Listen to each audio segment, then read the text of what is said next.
We'll call the meeting to order. Welcome, everybody. Will the clerk please call the roll? Mayor Johnston. Here. Mayor Pro Tem Haney. Here. Councilmember Blatz. Here. Councilmember Francina. Here. Councilmember Wyrick. Here. Okay, we have a quorum.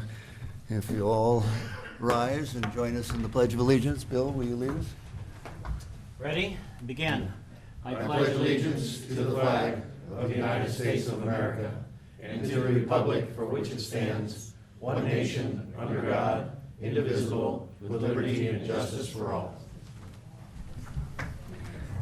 Okay. Approval of the agenda. Do we have any changes? So moved. Okay, I've got a Second. motion. I've got it moved and seconded. Okay, is there any objection? If not, so ordered. We will move to consent calendar. Mayor Johnston? Yes, Mayor Johnston, I'd like to pull item I for a small motion okay. amendment. Okay, we will, are there any other items on consent that the council would like to pull? If not, Move to approve all Okay. but item I. okay. Second. Okay, moved and seconded.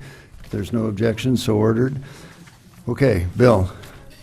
I am going to make a motion, see if there's a second, to change the sentence in the protocol on attachment B, page 19 of 29, otherwise known as 1-75. It currently reads, agenda development, that the city manager, in consultation with the mayor or presiding officer, determines which items are placed on the council agenda and the timing for scheduling such items, unless otherwise directed by a majority vote of the council. I'd like to make a motion to change the phrase "in consultation with the mayor or presiding officer" to subject to the approval of the mayor or presiding officer. Could you run that by us again? I make a motion to change the phrase under agenda development from "in consultation with the mayor or presiding officer" to the phrase "subject to approval of the mayor or presiding officer." I'll second that. Okay, we have a motion and a second. Nicely worded. You read the code and threaded the needle, right? I did. It's Okay. consistent with the code. I don't have a problem with it. Yeah. I have no problem. Right. So we all understand that the city manager will continue to prepare the agenda and make the recommendations, but that's a potential check. It doesn't, in my experience, the language in the ordinance was fine, but if that clarifies the council wishes, which, if there's no further discussion,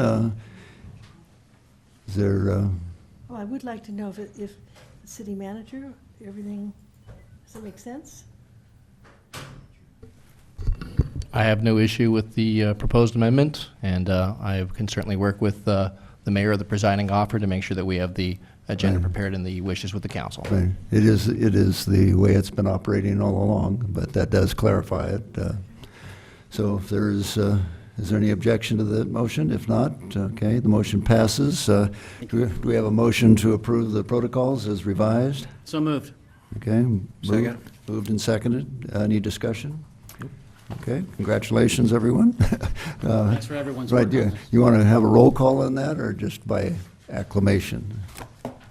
Okay, if there is no objection, so ordered. What? I believe that one does need a roll call because there's a resolution involved. Oh, yeah, you're right. Okay, Mayor Pro Tem Haney. Yes. Mayor Johnston. yes. Councilmember Wyrick. Yes. Councilmember Francina. Yes. Councilmember Blatz. Yes.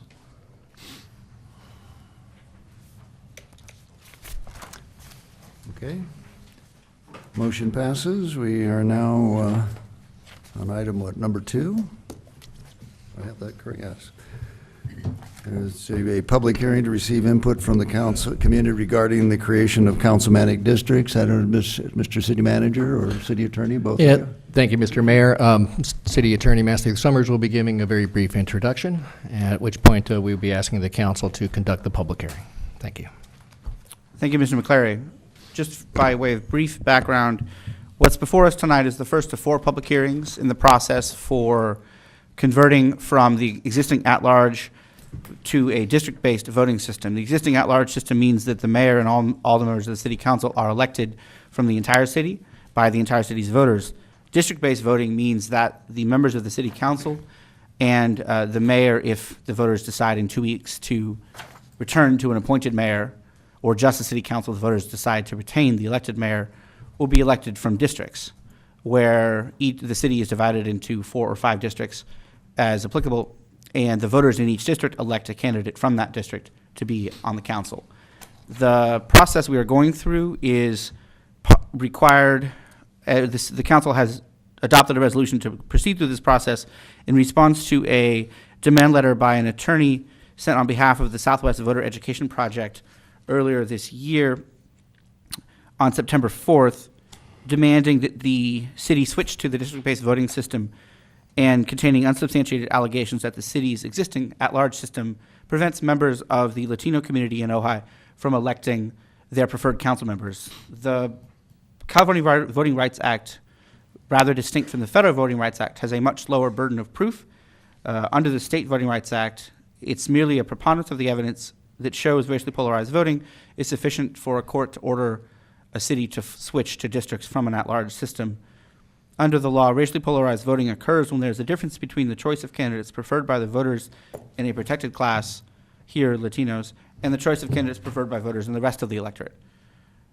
There's no requirement, as there is under the federal law, to show that it is possible to create a majority-minority district, nor that the minority community in the city is sufficiently compact to create a cohesive district. To date, about 100 and some cities around the state, plus another similar amount of school districts, have received similar demand letters, most from the same attorney under the same client, and almost all have switched. No city has successfully defended against a Voting Rights Act suit, and most that have fought have spent millions and millions of dollars to do so. Most notable is the first city that dealt with this, Palmdale, which in its fight lost a $4.7 million attorney's fees judgment in favor of the attorney, and then spent another $3 million on its own lawyers. The challenge here that the council has faced and is facing is that the California Voting Rights Act law was set up to combat certain, often larger cities that had rather egregious at-large election systems that largely disenfranchised minority communities. But there was no accounting for size, and there was no accounting for geography. There was no accounting for requirements for statistical significance and proof, or requirements for even proof of causation rather than merely correlation. The legislature, mindful of what happened to Palmdale in 2016, created a safe harbor process by which cities that wish to switch without running that large risk of attorney's fees may do so if they do so quickly and in response to one of these demand letters. Under that process, the council at the last meeting on October 16th adopted a resolution of intention to consider switching within the original 45-day deadline, and is now proceeding through the first of 4 hearings in that process. As you know, we have 90 days to complete the process within the safe harbor, but there's no requirement, of course, for the council to do so, as it continues to has directed staff to continue to analyze these issues and evaluate the overall question.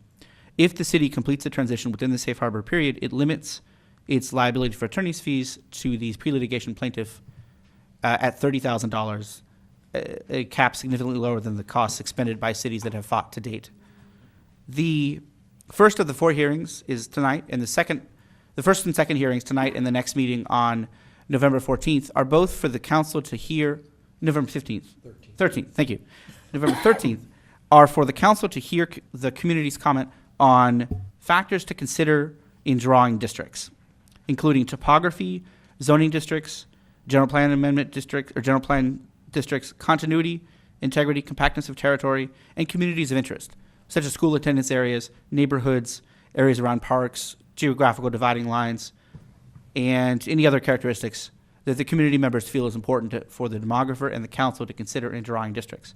That is the goal of tonight's hearing and the second hearing on November 13th. After that, this information will be provided to the city's demographer, who will prepare draft maps for the council's consideration at a third public hearing on November 27th. and a fourth public hearing on December 11th. Actually, we're recommending, we can take this up as a discussion, but with council later, I'm recommending that the council might want to do that fourth public hearing on January 8th, and not on the night that we do the council reorganization, but that is an option for the council. You could schedule that fourth public hearing on December 11th. You could also juggle up some of the other upcoming public hearings as well, as long as we get it completed within the 90 days, correct? Correct, within the 90-day deadline. Thank you. And that January 8th public hearing, if we held it by that, would meet the 90 days. Yes. And does the council have any questions of staff before we go to public? I have one quick question, Mayor. Bill? We really don't know the timing of additional research that you alluded to in terms of its results and when that will be available to council. Is that correct? Not as I sit here right now. Okay. And second of all, it's absolutely relevant what happens in terms of the November 6th election. Certainly, it will be the city's most recent election. There are, as you well know, 4 members of the council on the ballot and 2 ballot measures, a fair amount of data. Yeah, what I'm trying to get at is, at any time in this process, is council able to evaluate the option in terms of considering, which was our motion to consider, whether or not, in fact, it's we should continue or we should be looking at another course? Is that possible at any time? Yes. Okay. In other words, as we gain additional information, what's important is to gather as much information as possible, including from the public, without having to commit to a particular course. And staying, yes, and further staying on the safe harbor path until directed not to. Until we decide that maybe we don't want to stay on the safe harbor path. Correct. And council can always change its mind. All right, thank you. Mayor, I just have one question, I have one comment. Yeah. Randy? So I want to make sure the public understands this, because when we did this before with the OTED, every time that we met, there was a group of people that thought we were making a decision that night, and we're not. So we're having a meeting tonight to gather public input regarding communities' interests, local factors, and things of that nature. Now, I'm sure there's a lot of people who read this that didn't quite understand that they needed to be here tonight to be part of that public hearing. So that means that the next public hearing, it's important for this community to show up and actually engage us into the types of communities or the small communities that we're looking to create in our 4.2 miles. So it's just important that we understand that. The second meeting will not be a meeting determining anything other than gathering more information. The third meeting will be, will start the decision-making process, and the fourth will be a presentation as to what we have gathered and how that information was gathered and what the results of it were, and then we'll be voting on it on the fourth meeting. Okay. I have a question. Who is this dermographer? And Oh. when does he show up? The city is contracted with National Demographics Corporation and its principal, Douglas Johnson, to be the city's demographer. And we expect that he will be present either in person or by phone at the third hearing, and if needed, the fourth hearing, at which the draft maps will be discussed and presented. As distinct from the first two, where it's merely receiving information from the community. But we can certainly, as desired by the council, adjust that calendar.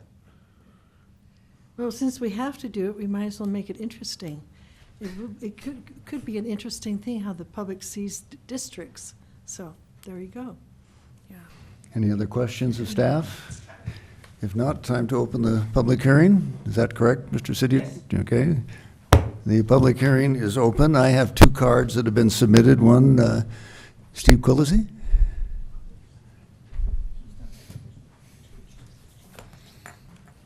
With Bill Miley on deck.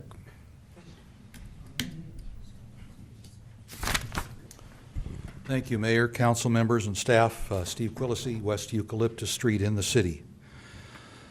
I was sad to see this notice in the paper about this demand letter. It seems to me the Southwest Voter Registration Education Project is and must be racially based and motivated. I don't think these people will be satisfied until the city somehow manages to devise a Latino district, whether it's 1/4 or 1/5 of the city. I think it seems almost impossible to divide 4.2 square miles and between 4,000 and 5,000 voters out of our 7,500 population into 4 or 5 districts and ensure that at least one is Latino majority without severe gerrymandering. I think this group is committing greenmail. They are guaranteed at least $30,000 in fees no matter how you go, it sounds to me like. How about just asking them to devise the districts and see what we think of them? If this is so easy, if it is so clear that there is a distinctly Latino area of the city, and if one posits that Latinos will always vote for Latinos and whites will always vote for whites, then maybe we have a basis for trying to come up with some kind of gerrymandered district. But I don't see it. Thank you very much. Thank you. Bill Miley? And Elise, you're on deck. Where's Elise? Good evening. For the record, my name is Bill Miley, and as I've said, I've lived here a long time. So I'm concerned about what size the districts will be if indeed we cut up the city into 4 or 5 districts. In November, the voters may decide to do away with the mayor's position. I hope they don't, because at least we'll have one position that will be responsible to all the electorate. So I urge voters to keep the mayor's position. I understand that Senator Hannibal Jackson is working to get the legislature to provide relief to small cities under maybe 10,000 population. I just heard that. But until then, we need to move ahead to meet the safe harbor law, the clause, so as not to bankrupt our government by going to court and losing to them. Okay. So one key element if we district our city is getting qualified candidates. I figure in my area on North Signal Street we'll have 1,500 people. I've talked to a few people and nobody wants to run. So I have no reasonable suggestion to how to make that happen. We could get some of you, move, rent, do this sort of thing. Okay. Yeah, I'll move. You'll move. Okay. So I have a wild-eyed suggestion that you might consider. A private company will form. This company will provide qualified candidates to run in any district needing a candidate. And they'll have enough money to be able to rent a place for that person to live in. Okay? Okay, now, but for those of you that didn't hear me say this is a wild-eyed one, please, this is not a serious suggestion. It's kind of a little humor on a very serious issue. I intend to stay involved until the end. Thank you. Thank you, Bill. Elise? This is the only other card I have for this evening, so. Good evening. My first comment is I think it's a little early to be taking our comments before we have all the information before us. All the research that you plan on doing on why we received this letter, what prompted it, and other things that you're going to research. So we don't have the full info we need to discuss this issue properly, I think. But in saying that, I am definitely very opposed to the idea. I went on the county website and looked at the voting record from the 2016 election, and for 3 people who were running for city council, there were a total of 3,837 votes. If you divide that by 4, it's 959 voters for each district if you divided the city into districts. So I personally would feel disenfranchised if I could not vote for all of the candidates, And as Bill said, there might be a district where nobody wanted to run. And if Denise Stewart was going to run this year, and there was Bill and Souza and Denise running for council, they all live about a block from each other, so they'd have to battle it out to be on, or they'd have to move. One or both would have to move to a district that didn't have somebody running. So I've lived here for almost 19 years, and I am been scratching my head trying to figure out where these different ethnic or racial or economic districts are in Ojai. How would you break it up? I just can't think of any distinct areas. So I would like to see the city, after they get more information, to not go forward with this plan. Thank you. Thank you, Elise.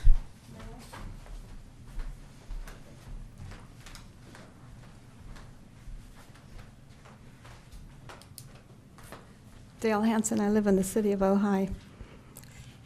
I don't think that Ojai has ever shown that we've been racial against anyone. We haven't shown racial partiality, have we? I mean, Sabera has been here. I don't know if there have been any other Latinos, and I don't know how many, do we know how many Latinos live in our 4.2 square miles?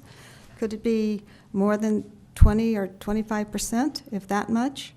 And I think from what Bill said, if that's correct, if the position of mayor stays as a voting position, then we would be dealing with 4 and not 5. Is that correct?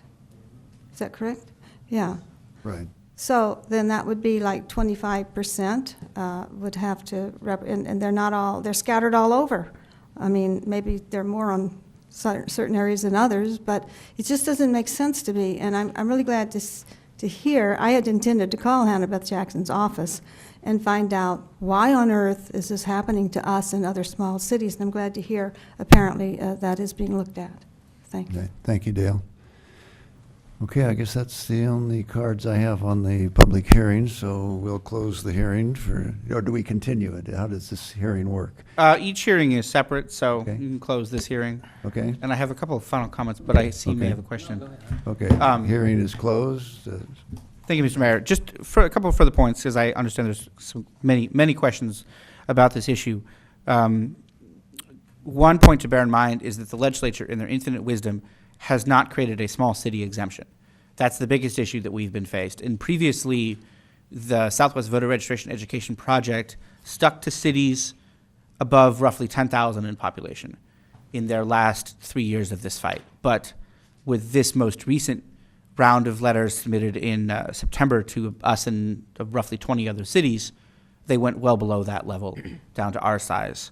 Number two is that in drawing districts, the city has to draw districts that are of nearly equal population, measured not by registered voters nor voters in the last election, but measured by natural persons. Number two, that those districts have to comply with the Federal Voting Rights Act. And three, that the districts have to be drawn not with race as a predominant factor, meaning that race can be considered, and often is, with the goal of creating a district that is at least somewhat more Latino than others to give that community a chance and head off a threat from either the plaintiff or other groups that would be concerned about gerrymandering type approaches, but also must still take into account the other factors I listed. Another factor that is allowed to be taken into account directly by the statute is the voters' existing preferences, which means that the council can, to the extent possible, structure districts so that no two council members presently share a district. The, quote, no pair districts are allowed by the statute and the Voting Rights Act to reflect and preserve the voters' existing preferences in electing those whom they have elected. Thank you. Okay, thank you. I have a question. Or do you want? No, go ahead. Go ahead. Okay. Intern. There's all different qualities that could apply to a district, but then you also said it has to do with population. And like, for example, there are areas in Ojai like the Arbolada, which is a large area, but relatively small, larger lots. So how does that work? Because, in my mind, I can see the neighborhoods of Ojai. and think of them according to districts. Okay, well, this is what the demographer is going to help us with. There's no way we can specifically answer that question right now. When you take the overlays of general plan and zoning and the rest of it, I mean, clearly it doesn't make good sense. It's an unintended consequence in our case, but it's not provided for by the law.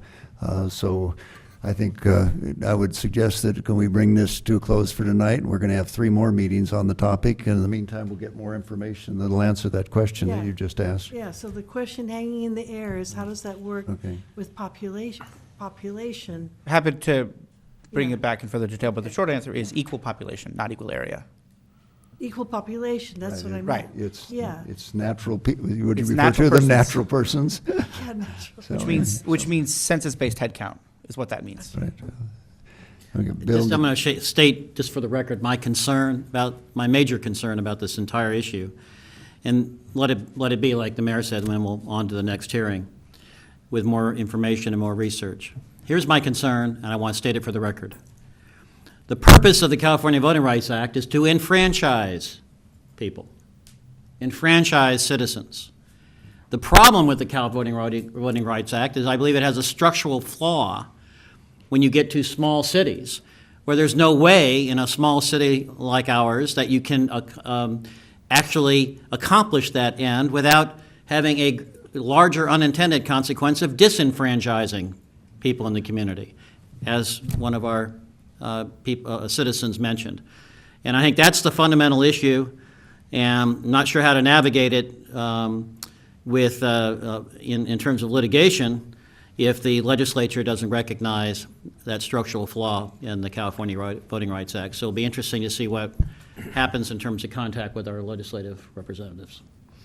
Just wanted to get that out for the record. That's where my concern is right now. Last comment, Mr. Mayor. That concern is shared by many around the state and is being litigated, in particular, in a case arising out of the city of Poway, presently pending in a federal trial court. right, because not only does it offer the disadvantage of being able to only vote in one small portion of the town by district and not be able to vote for the majority or all of the council people, but it actually can be a sort of a reverse, I won't say discrimination, but it can dilute the voting strength of the very groups that are intended to be helped. So, and they won't have a choice either, because, and if there've been 100 letters filed in California at 30,000 a pop, somebody got real rich. So, okay, well, we will move on now to. One last item, Mr. Mayor, sorry. Yeah. Just wanted to make sure if the council was okay with the public hearing schedule as laid out by staff. Again, we would not have a public hearing at the December 11th meeting, and then we would come back and do the 4th public hearing at the January 8th regular meeting. So we would have one public hearing at the 2nd Tuesday in November, the next one on the 4th Tuesday in November, and then we would come back with the 4th public hearing on January 8th. Is there any objection to that? If not, okay. Thank you. Got your marching orders, thank you. Okay, we are on item number 3, which is the report from the Libby Bowl Committee at long last, and to thank them for their efforts. Mr. City Manager. Thank you, Mr. Mayor. And Mr. James Vega will be giving the presentation tonight, giving the summation of the Libby Bowl Committee's findings. We have 3 recommendations here on the agenda, and Mr. Vega will go through those, and we'll recap those at the end of the presentation as well. Also wanted to note to the council that the council had also asked for directed staff to come back with an item that would actually have a opportunity for council to look at the contract and the details in the contract. This is not intended to be that item. This is following up on the actions for the committee to get that back and get that report back to the city council.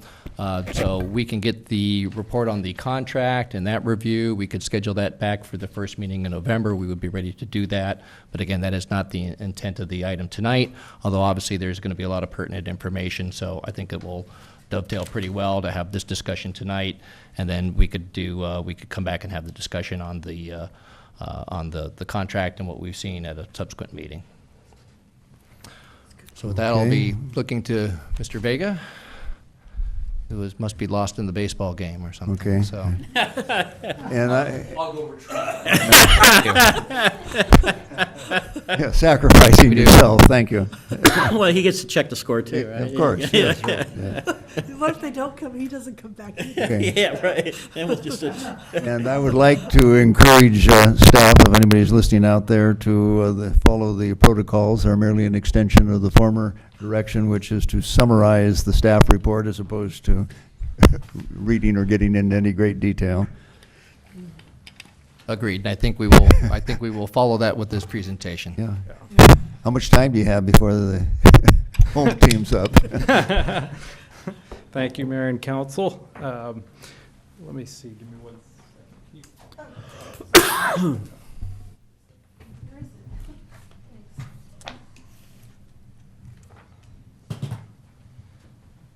We do have a brief presentation.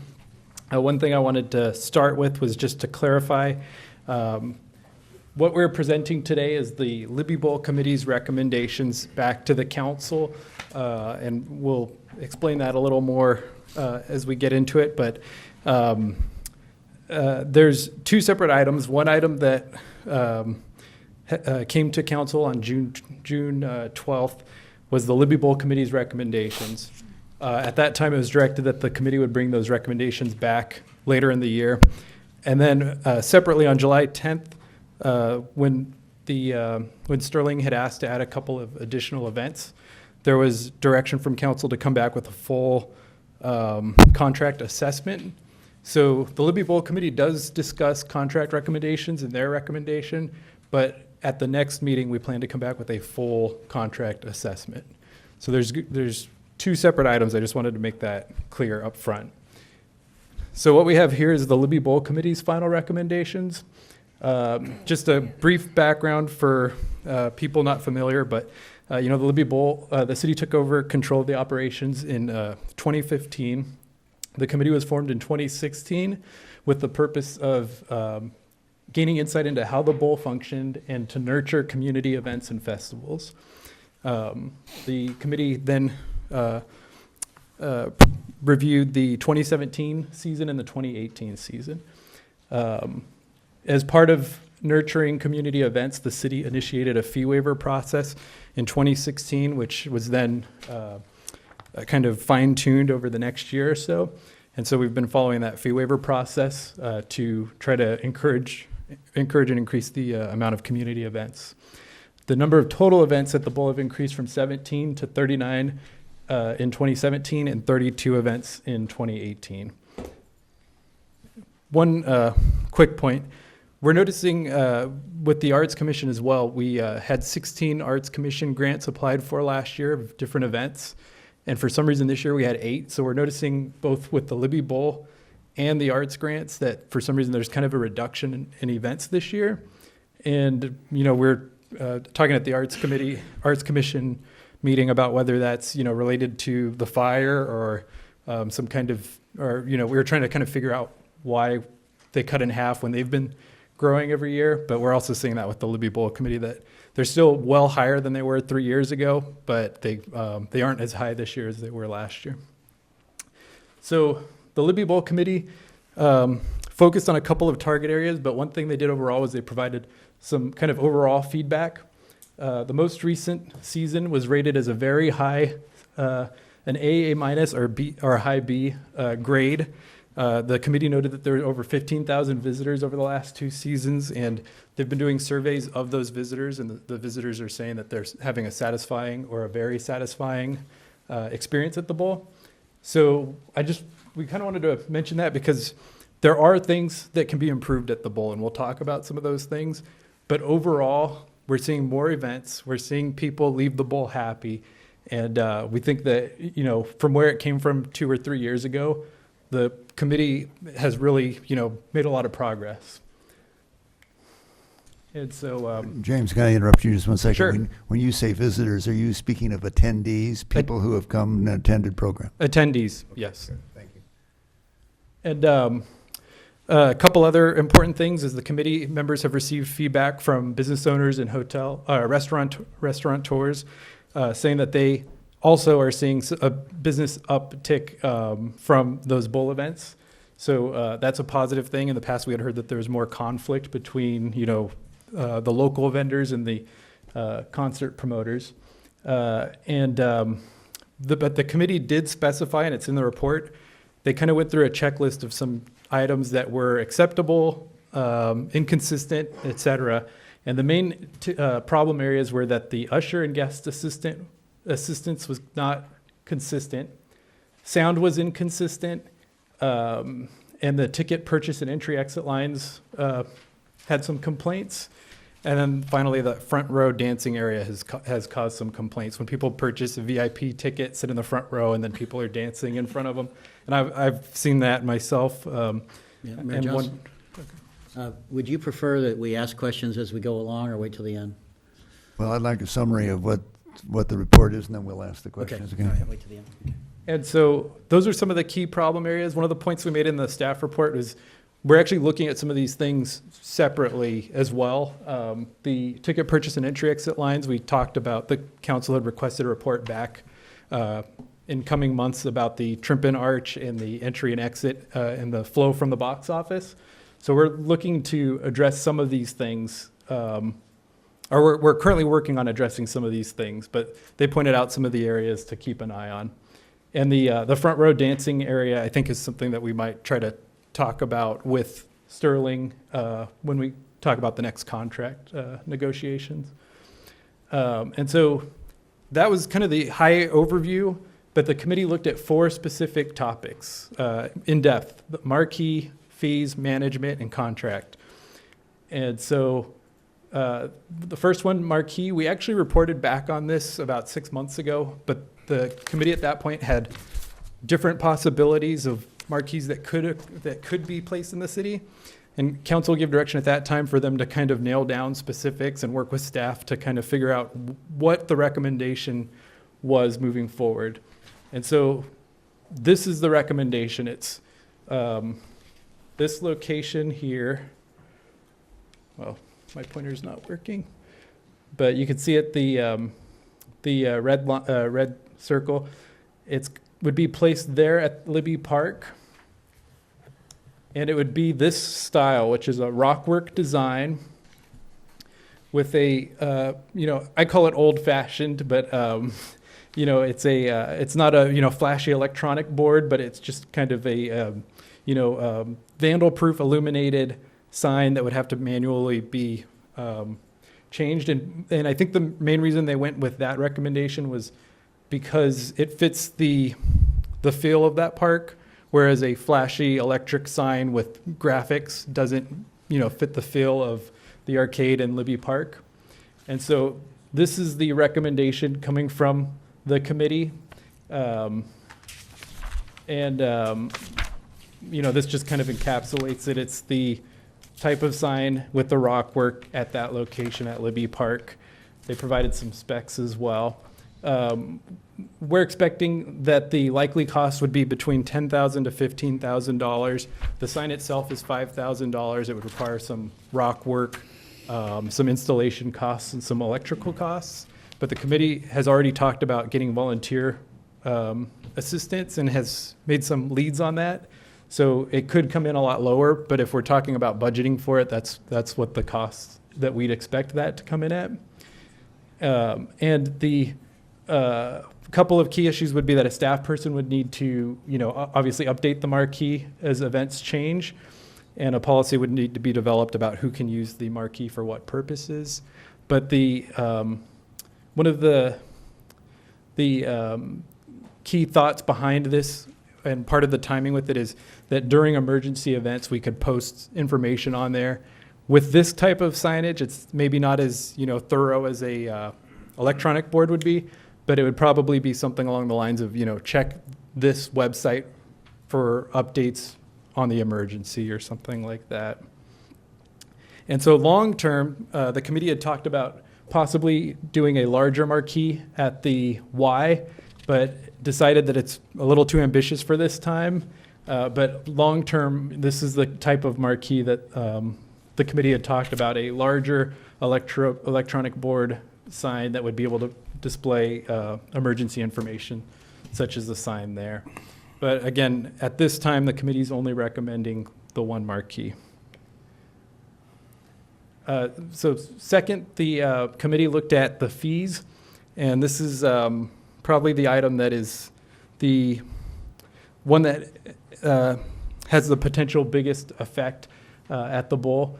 The committee looked at nonprofit fees in particular. They felt that the commercial fees were in line with other facilities, but the nonprofit fees, they felt like lowering those fees could lead to increased usage at the bowl. And so in the report, it notes that the fee recommendation would be to have a scaling fee based on the cost of tickets for the event.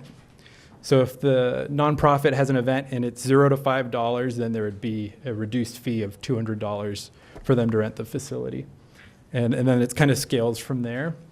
And I noted in the report that we looked at the financials behind the bowl and understand the goal, but the concern from staff's perspective is currently we've reduced what would have been about $20,000 in fees a year by about 33% through just doing the fee waiver process.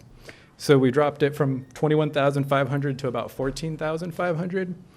And then looking at the types of events we've had in the past and the ticket costs, we'd expect it to drop further to about $7,500 in fees recovered by the city if we did this change and lowered the nonprofit costs.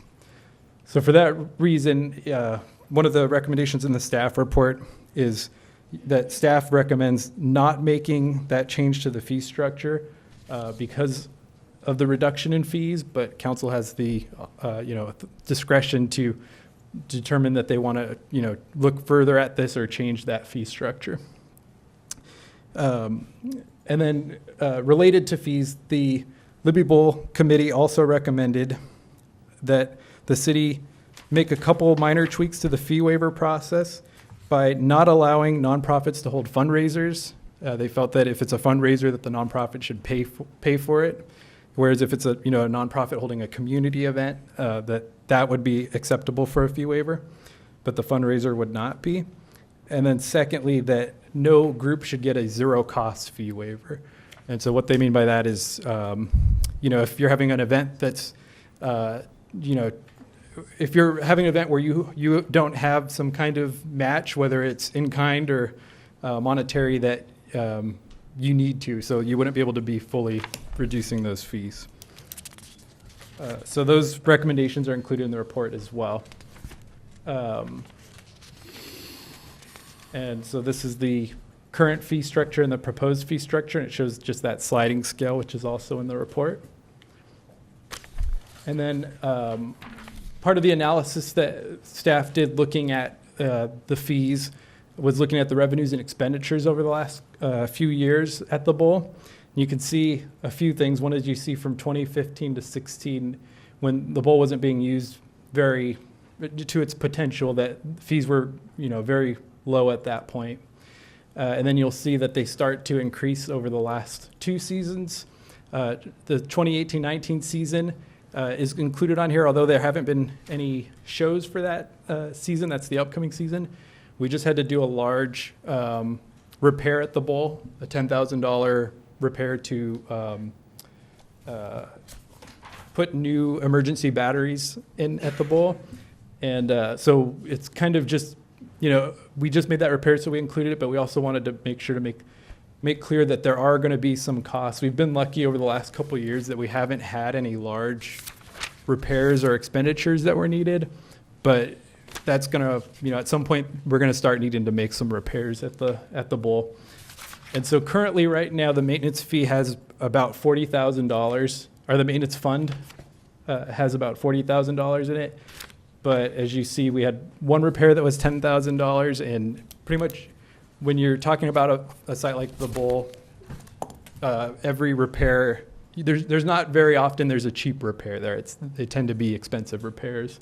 So we just wanted to kind of show the how much we expect, that we take in each year in these maintenance fees, that we have about $40,000, but that we're also seeing some costs there. So, third, the committee looked at management of the bowl, and I can keep this section very brief. They basically said there were 3 types of management at the bowl that they would recommend. They put them in prioritized order. So number 1, they'd like to have a qualified in-house employee. Second would be a qualified contractor that is managed by the city. And third would be a vetted, qualified, and committed third-party organization who's managed by the city. We currently have that third type of system, which is we have the festival. The festival is the organization currently managing the facility. And so essentially those were the 3 acceptable types of bowl management. And then they listed their key qualifications. No changes were directed or recommended at this time. And then finally, the Libby Bowl Committee did form a contract subcommittee, and they looked at the contract and they identified some key problems, or I would say, issues that can be addressed in the contract. But just to be clear, the contract with Sterling ends on December 31st, 2020. There's 4-year options, which would need to be approved by council. And so the current contract, unless we did some kind of special negotiation, the first chance to kind of reopen it would be that December 31st, 2020 date. But they made some recommendations for things moving forward, which was to negotiate a flat fee per event. The report notes that right now there's a complicated, convoluted system where the bowl or Sterling, after the events make a certain amount, that it then gets divided among the city and Sterling. And it's kind of unnecessarily complicated, and you can never really tell if the city's going to make any money on an event, because a band that comes in that is going to sell out, but we don't know how much Sterling is paying for that band, so we don't know if it's profitable. So the committee felt that just having a flat fee per event would be easier moving forward and allow the city to actually forecast what we're going to make each year. And then another key issue is the Libby Bowl advertisements. Currently, they don't brand the bowl the way that the committee would like for them to be branded.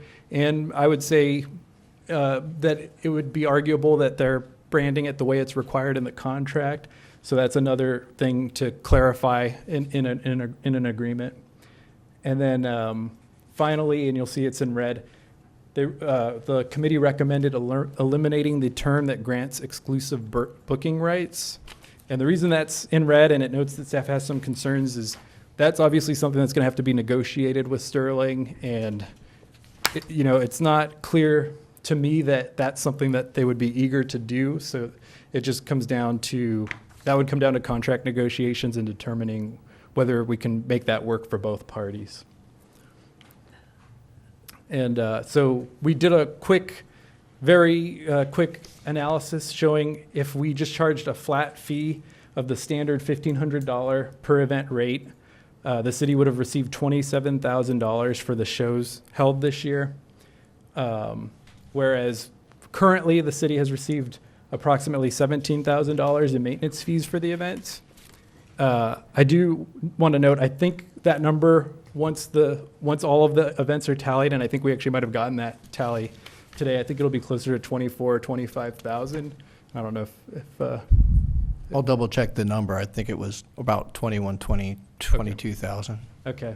So, if at the end of the year we end up with 22,000 in maintenance fees, one thing to note is we did not receive facility rental fees this year because no event grossed over 30,000 or netted over $30,000 in profit. So all the city received under the contract this year was the maintenance fees, which, as the city manager just said, were probably about 21 or 22,000. So if the city had charged a flat fee, that flat fee was $1,500, the city would have received $27,000 for these shows. And then, obviously, the city may want to try to negotiate a flat fee plus a maintenance fee. But again, all those things would have to be agreed by both parties, so it's easier said than done. So, and so that is the Libby Bowl Committee's recommendations. Mayor Johnston, Just a second. I have some questions. I'll Just a take minute, questions. please. Yeah. You're done? Sam? Yes, thank you. Okay, Bill. Yeah, mindful of, that we're not deliberating, just asking questions, and I think the public does have some comments on. Right, on I these have rec- cards here, just. But just ask- mindful in terms of some quick questions, just for clarity of information. Got it. Did the committee look at the permitted construction drawings for the Libby Bowl in terms of the evacuation or evacuation routes? No. My experience managing projects for assembly like this is that the area between the front seats and the stage is an evacuation route. And if that has not been checked, that's a real deficiency in your information. If you've not looked at that and not checked with the fire marshal as to whether or not we are in effect blocking evacuation routes with those tables. That's something that concerns me, and I just wanted to know if that had been checked, and apparently it has not. So, Just a question, and that you gave me the answer, okay? Yeah. We're not deliberating, I just want to. well, I just do want to make clear, so we're bringing the Libby Bowls committees. No, I understand. Libby Bowl I'm committee asking Bill, whether. either you ask a question or let him ask a question, I just- or we'll move on, okay? Okay, I want to go on my next question. Yeah, Got it. I'd like to hear from staff. We're not debating it. Bill has asked a question, and the answer is that that was not covered. Is that No. correctly? Okay, good. Next question. Okay. On the, let's see, near the end, have we ever gotten a depreciation schedule for equipment installed, which was part of the terms of contract termination? No, Okay. or not And- that I'm aware of, I should say. And then I have looked at promotional materials that did not include the city seal.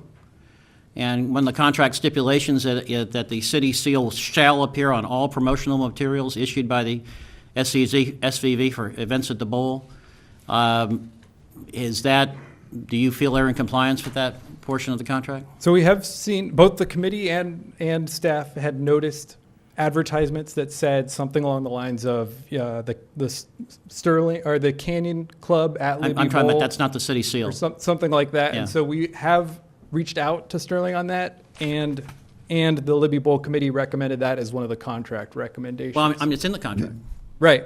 that the right, city seal shall appear at all promotional materials. Right. So that's not occurring. So it has not, there's been instances in the past year that it has not occurred. Okay, thank you.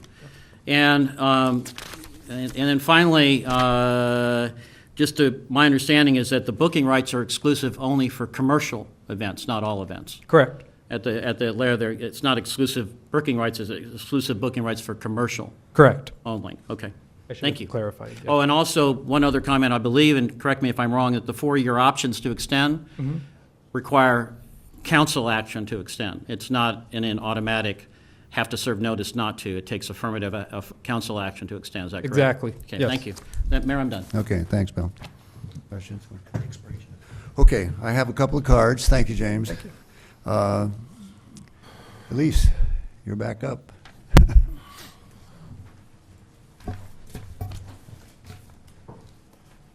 Elise DePoit, Ojai.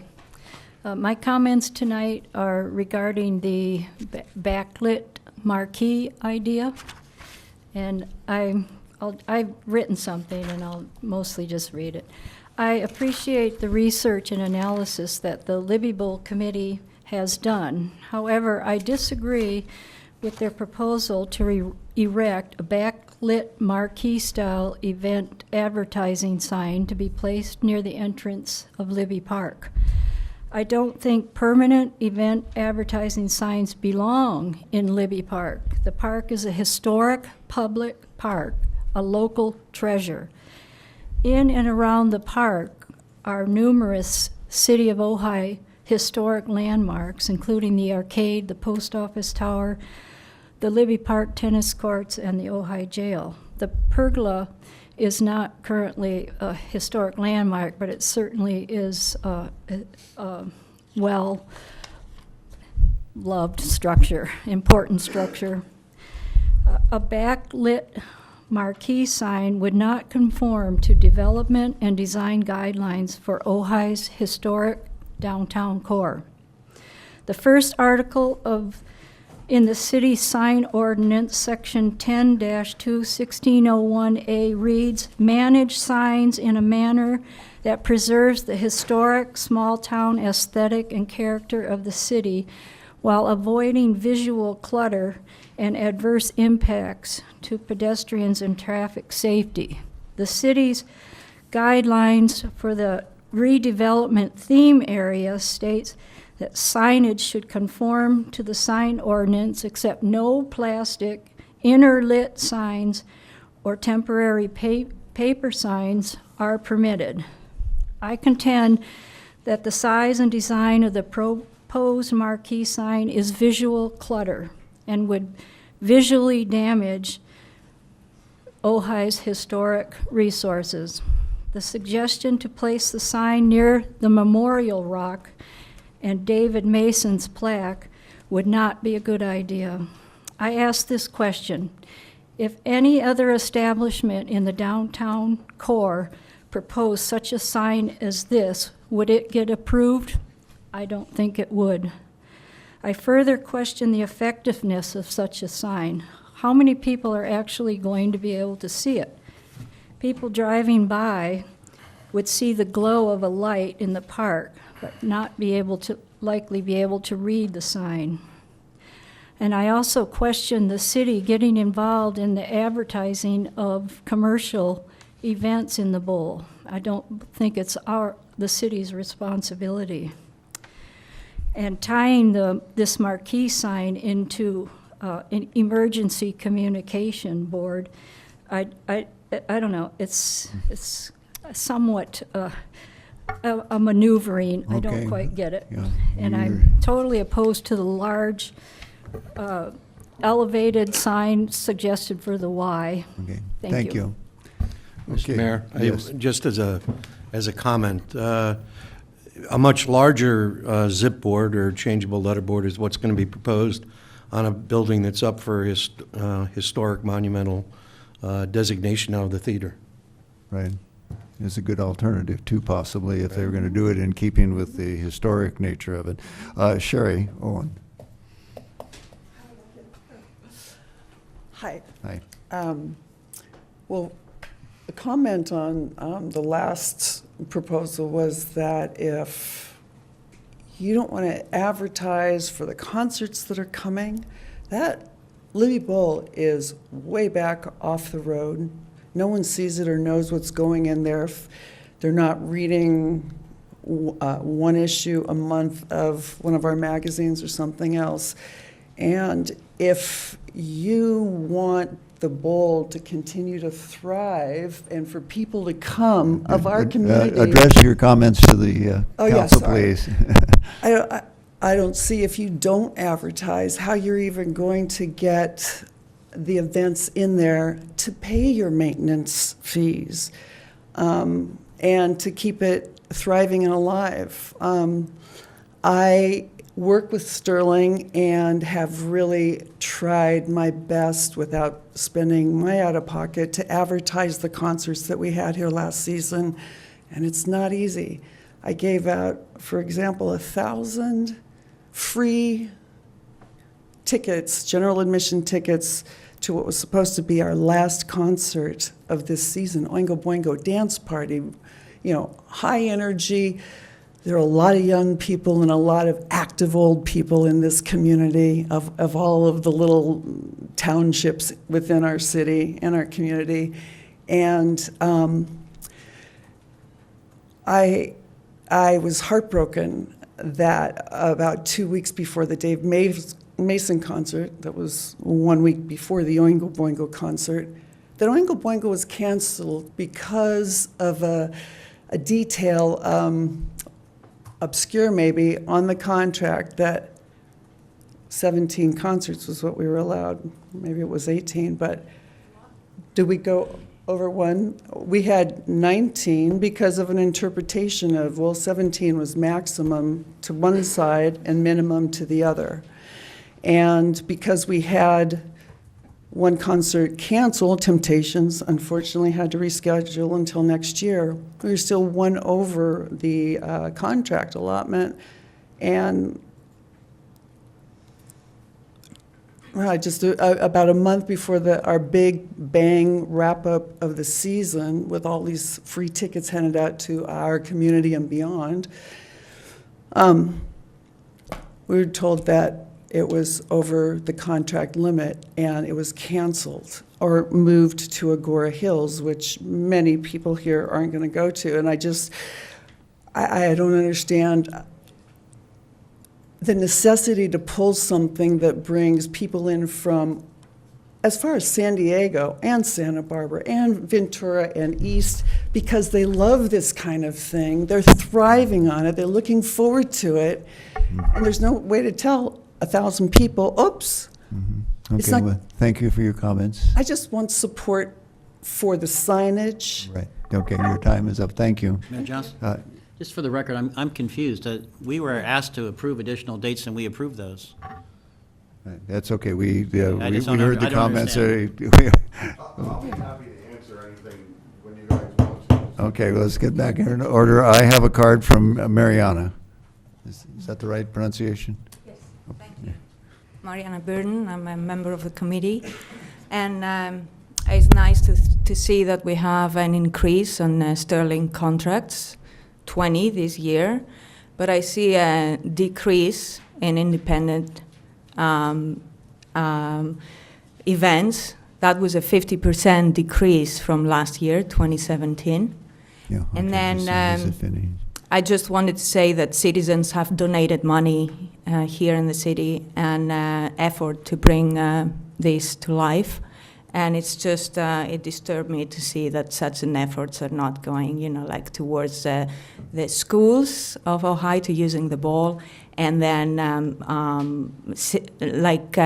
citizens of Ojai using the ball.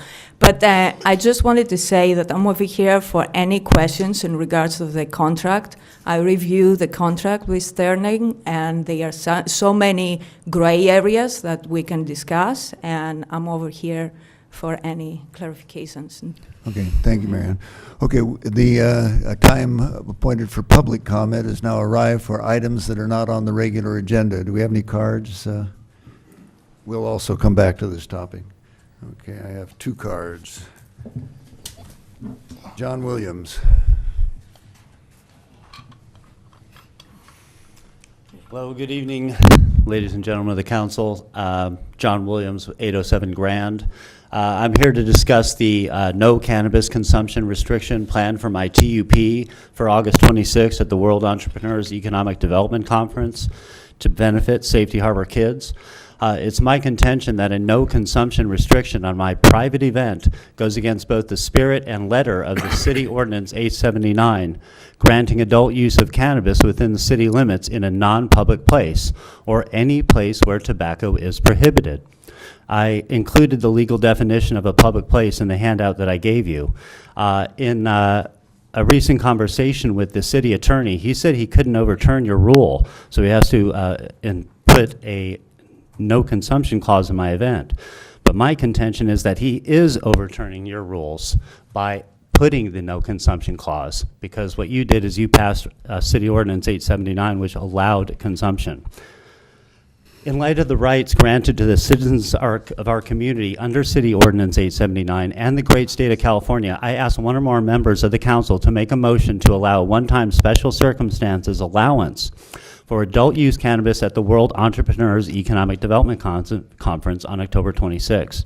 You're able to do this by suspending the rules temporarily according to Robert's rules, and then you can call for a special vote. The adult use is mainly for tasting for business purposes, but I know people who come to the charity fundraiser portion will want to taste some too. I'm a man of compromise and solution, and I am aware of certain uncertainties regarding this event. In light of this, I propose some possible extra conditions to add to my TUP in place of a non-consumption clause. To avoid forcing the good citizens of our community to break the rules by imposing inflexible restrictions, I propose to control and restrict the use of cannabis products within my private event with a designated smoking area approved by the hotel owner. If there's a designated smoking area there already, that means that smoking is allowed. And so it's not a place where smoking is not allowed, therefore cannabis consumption should be permitted. Tasting need not go on all day and night. So I propose to regulate the consumption time at my event to between 2:30 and 7:30 p.m. The designated area for cannabis consumption in private will shut down at 7:30. This way people can be sober for a couple hours before they drive, and it'll be much safer for everyone, including the local chief of police. Since the idea here is to grant our legal rights but restrict and monitor consumption activity, I would like to offer, in place of the consumption restriction on my TUP, a police exhibit booth donated to the Ojai Police by me to monitor our consumption area and make it sure that it shuts down on time and is operated in a safe manner. This way the police can keep tabs and see that everything is okay and everyone stops early and goes home on time. Please consider these additional restrictions as a replacement for the non-consumption clause planned for my TUP. I think it will benefit the community, our citizens, and respect that your rule of law, City Ordinance 879. Thank you. Thank you, John. I have one more card here. Chief Fryhoff.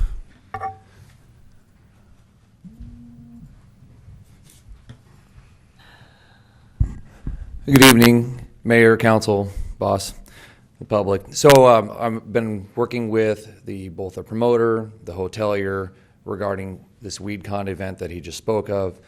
My initial conversations with the promoter was that there was not going to be any approved marijuana consumption on site. That's what I was told. However, that if anybody was to smoke, that he would distinctly not tell them to stop, because that's not his role, that's our role. So that kind of set the stage, and then obviously things have changed since then, where they're requesting the use of consumption of cannabis products at this event. I talked with the city attorney, city manager, and I said, this is not, obviously I am anti-marijuana. I've made that very clear, right? But I'm not the voter's, sole voter, right? It passed, it's legal, and you've established laws that are in the city.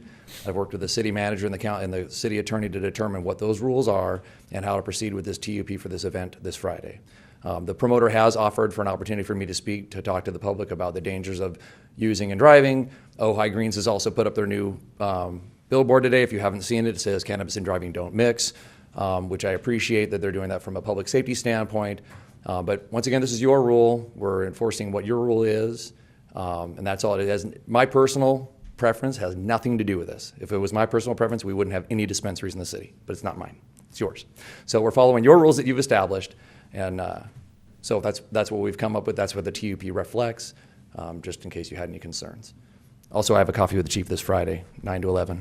Beacon Okay. Coffee. See you there. Right. Okay.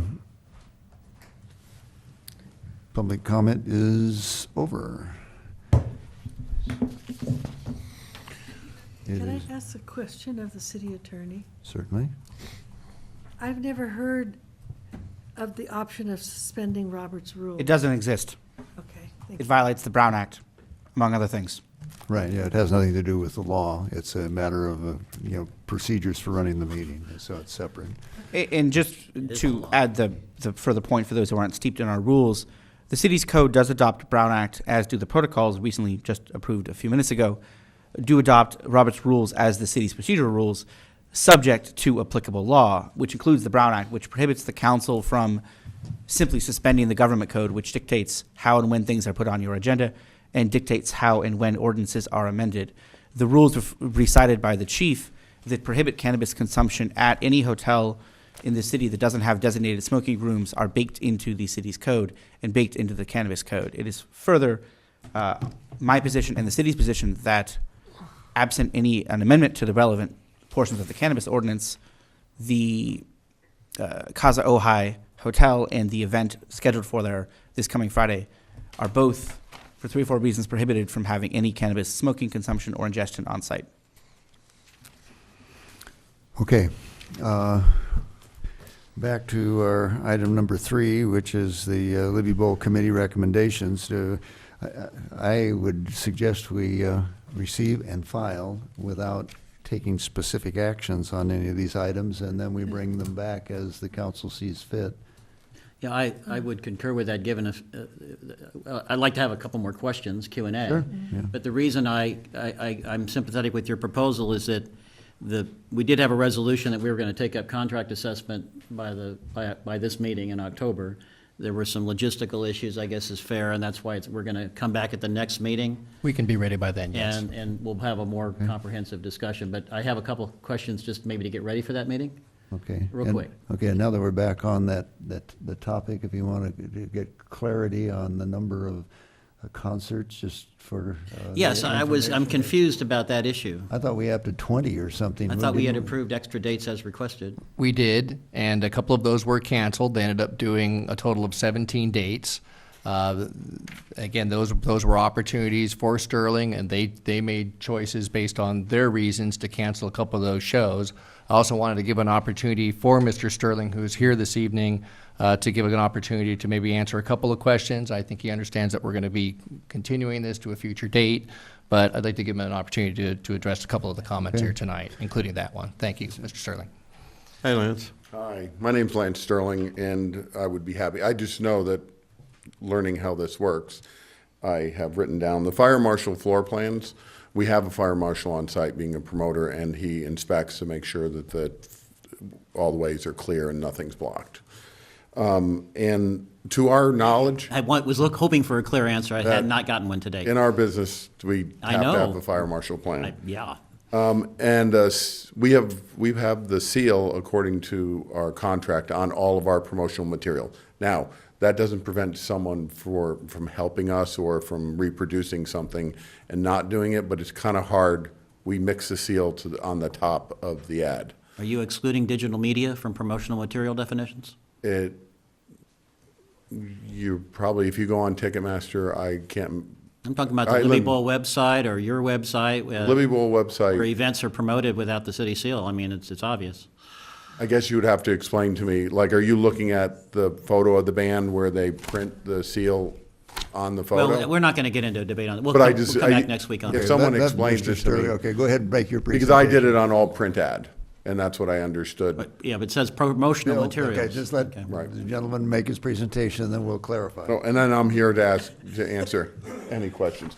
We had no intention of upsetting the city and moving beyond 17. It was a mistake on my part, where I understood, because we did it in council, just like I'm doing now, where I thought I committed to doing at least 17 concerts. Come to find out after that 20 and going back to you, realizing that it was not a minimum of 17, it was a maximum of 17, so we canceled the concerts.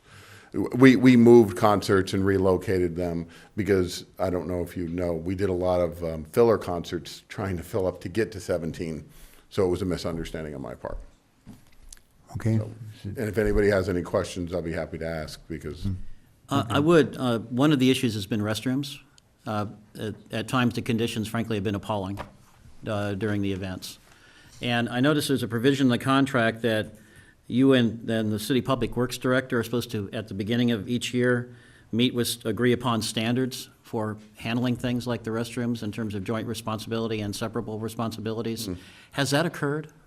Not to my knowledge. I know that we work with somebody every day to make sure that the restrooms, and I understand there's been situations that are gray because they may not be my customers, but events have happened in the restrooms that were. No, I understand that, and I was just referring to the part of the contract that specifically says that you and the Public Works Director are to agree upon standards. Well, he hasn't actually met with the Public Works Director. It is established by the Public Works Department, and then that is expressed through them, through the Libby Bowl management. So we do have standards that are established for that. That's not what the contract says. Okay. Right, but you're saying that the intent is being complied with? I am, yes. It sounds like we maybe need to follow up on some of the issues that we've heard there in terms of maybe Depending on responsibilities or occupancy, whatnot. we bring in bathrooms depending on occupancy and, you know, toilet paper and someone maintaining the bathrooms. I've had wonderful concert experiences there, really enjoyed them. Been with some women in particular and granddaughters who have come back with horrible stories during the Okay. concert. Point has been made. And did you have something you wanted to add? If not? Not to this. I we'll let want to Mr. read something into the record. Okay, well, let's let Mr. Sterling have a seat then, if nobody has questions of him. Thank you. Okay, Susan, what did you want to read into the record? The issue of the marquee is being discussed in the community, and so I would like to read Craig Walker's letter into the record. It's not that long. And I just, as assurance to the Ojai community that we're not, this is not being approved, okay? Well, I can make that clear to the public. We're merely receiving the report and nothing is being approved this evening, so it's not necessary. It can just be given to the clerk. You could give that to. Could you put, I can just put it, give it to you. You just attach You it can put or it make in the reference to it. record. Sure. Craig Done. Walker's letter in opposition to the marquee in the park. It's very important. Okay, thank you. Okay, thank you. Okay, do we have a motion to accept the report? So moved. Okay. Second. The report is moved and seconded. Any further discussion? I just have one comment, Mayor. Yeah. First of all, Mary Ann is the only member of the committee that is here tonight, other than James and myself. But Mike Donahue, Brad Stewart, Michael Addison, Sage Ettner, Mike Eckert, and Linda Garrett were all members of this committee. We've spent 2 years working on this and bringing this to fruition. So there's a lot of good things that have happened in this community over the last 2 years, thanks to Sterling. And also just thanks to the fact that we've recognized that we have a wonderful bowl and that the community is engaged in using it. So I think that's important to recognize. These fine women and men they really worked hard. They put a lot of effort into this report, and I just want to thank them publicly. Okay. And like I said, Mary Ann, thank you for all of your work, and I wish the other 5 or 6 members could have been here to receive that too. Okay, well, if they're at home watching, Thank you have the council's appreciation, and thank you. And we'll be talking about it next week in terms of specifics. Okay, Next 2 weeks, in 2 weeks. Is there any objection to the motion? If not, so ordered. Let's go to item number 4. Introduction of an ordinance of the city amending well, I won't get to the chapter and verse. Gets down to cannabis to license, regulate cannabis manufacturing and micro businesses. Mr. City Manager, please. And I'll turn this over to Mr. Summers, who will be giving a brief report.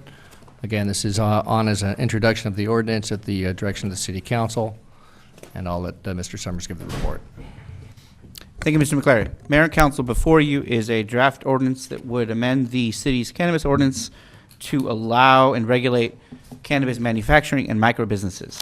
It is structured to absolutely prohibit commercial cultivation of cannabis, whether medical or adult use, to allow manufacturing 4 types, 6, 7, P, and N.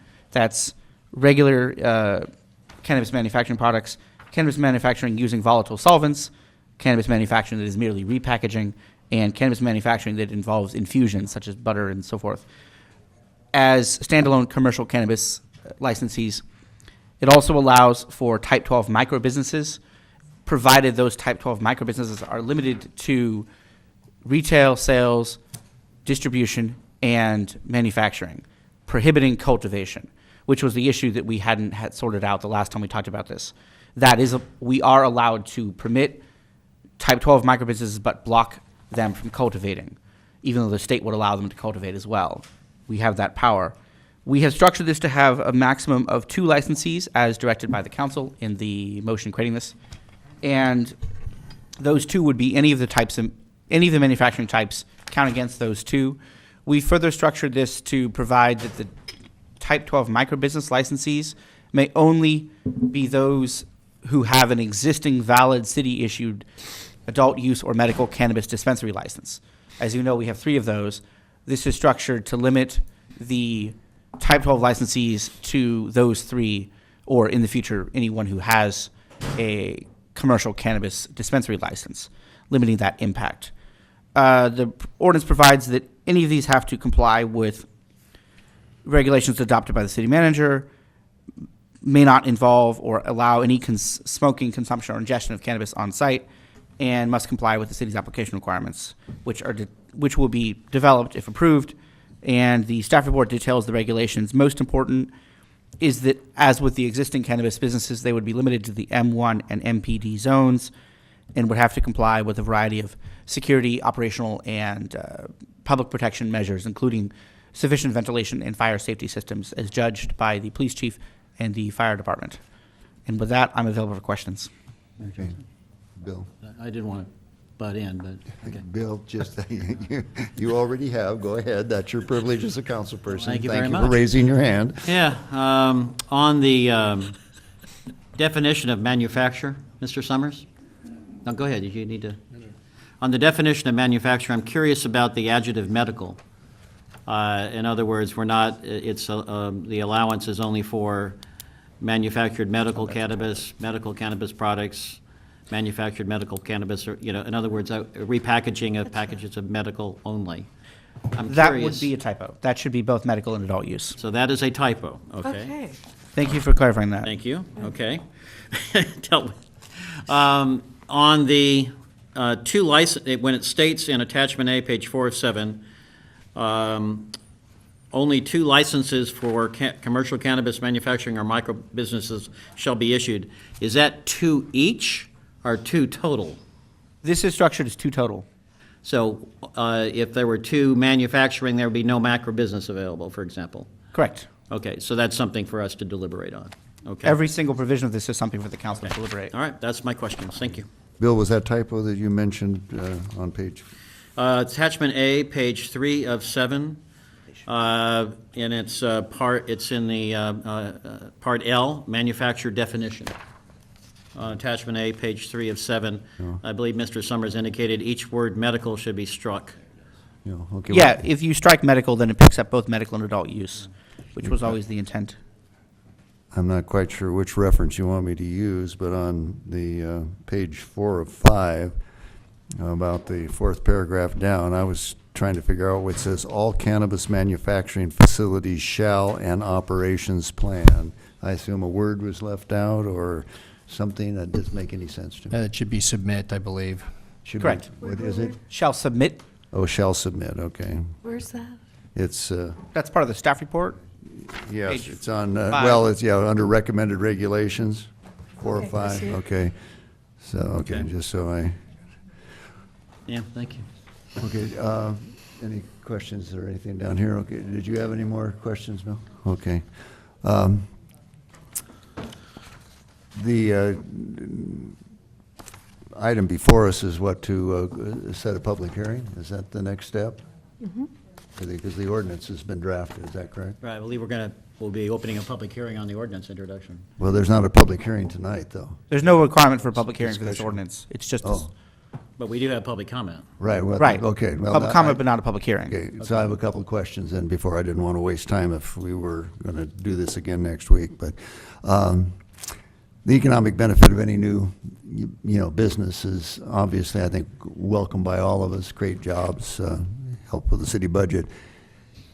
I mentioned the issue of, well, everything I look at through the prism of air pollution, fire, and water.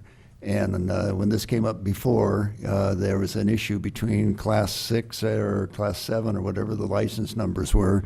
And I've received some concern from citizens, too, about the Class 7 because of volatiles, which goes to fire. And so my question is, has this, the distillation process or whatever this is called, has that been vetted through the fire marshal? And 2, has anybody looked at where the locations, it talks about zones, but is there the infrastructure in those zones for fire flow is a concern in the city? And I'm wondering, has that been done? It seems like we're jumping ahead to create something to be permitted without first answering the first questions. So has anybody looked at that? Is there any kind of a report on fire flow for the fire hydrants and things in the area where the zone would allow this activity? And is there a difference between the 6 and 7? To answer the second question first, Type 6 and Type 7 do have a difference. Type 7, and those numbers refer to the state license types. Type 7 allows manufacturers to use volatile solvents, meaning hydrocarbon solvents, most commonly butane and its derivatives, that are flammable gases that are used to extract the resins from the product. Those are inherently higher risk, can create higher fire risk as you have explosive gases or flammable gases at least.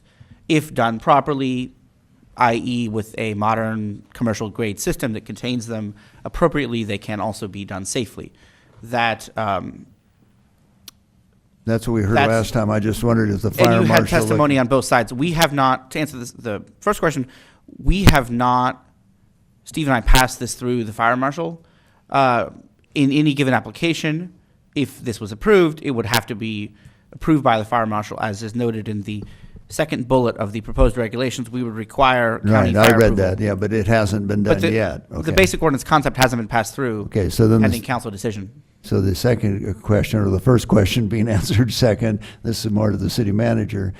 We do have some zoning, I guess, that would permit this under the right permits and the proper conditions. Correct. Is the fire flow in that area, the fire hydrants and the mains, are they sufficient for in the event that this is not done properly, which does happen in manufacturing? Maybe there's not a high risk, but that's the question that has been asked of me, and I didn't have an answer for it. I'm curious if you do. Well, the specifics of whether any specific project is going to, be able to comply with the fire flow requirements really depends on the specific location and the equipment that they're using and all that. So I can't really give you a direct answer to that, but the answer is that they would need to have the fire department's approval as well as all other necessary regulatory agencies before they could even begin to pull their permits so that would certainly be something that we would encourage an applicant very early on, if they have a location, would be to have them reach out to the fire marshal, to the fire district, Right, okay. to do those calculations. Cut to the But- chase. My concern is we as the community are saying that this is okay to do, and I assume raise expectations in the community that they will be available and somebody will be able to do this kind of business. Right. Is there any place in this city that meets those standards of both the zoning and the fire department? And I'm hearing that maybe that hasn't been looked at. Is that correct? Well, again, we believe because of that we have the zones there, which are designed to be able to handle those types of applications. Again, I think it would really determine to the scale of the operation, but no, we've not looked specific at the specific fire flow going into wide circle or anything like that. Just for the right. record, that is a consideration I would have as a consideration before I would want to raise the expectation. Unless we're planning to require the operators to put in infrastructure on a reimbursement contract where they build the water lines for us. Anyway. Well, I mean, that would be part of the permit review, and they would have to submit those to the fire department. And if the fire department found that what they are proposing, didn't have adequate fire flow, then they would not be able to approve that at that location, or they would come back and say, you're going to have to make modifications, at which point, you're right, that it might run up into the actual infrastructure limits in the area, but that's not an analysis that staff has done, correct?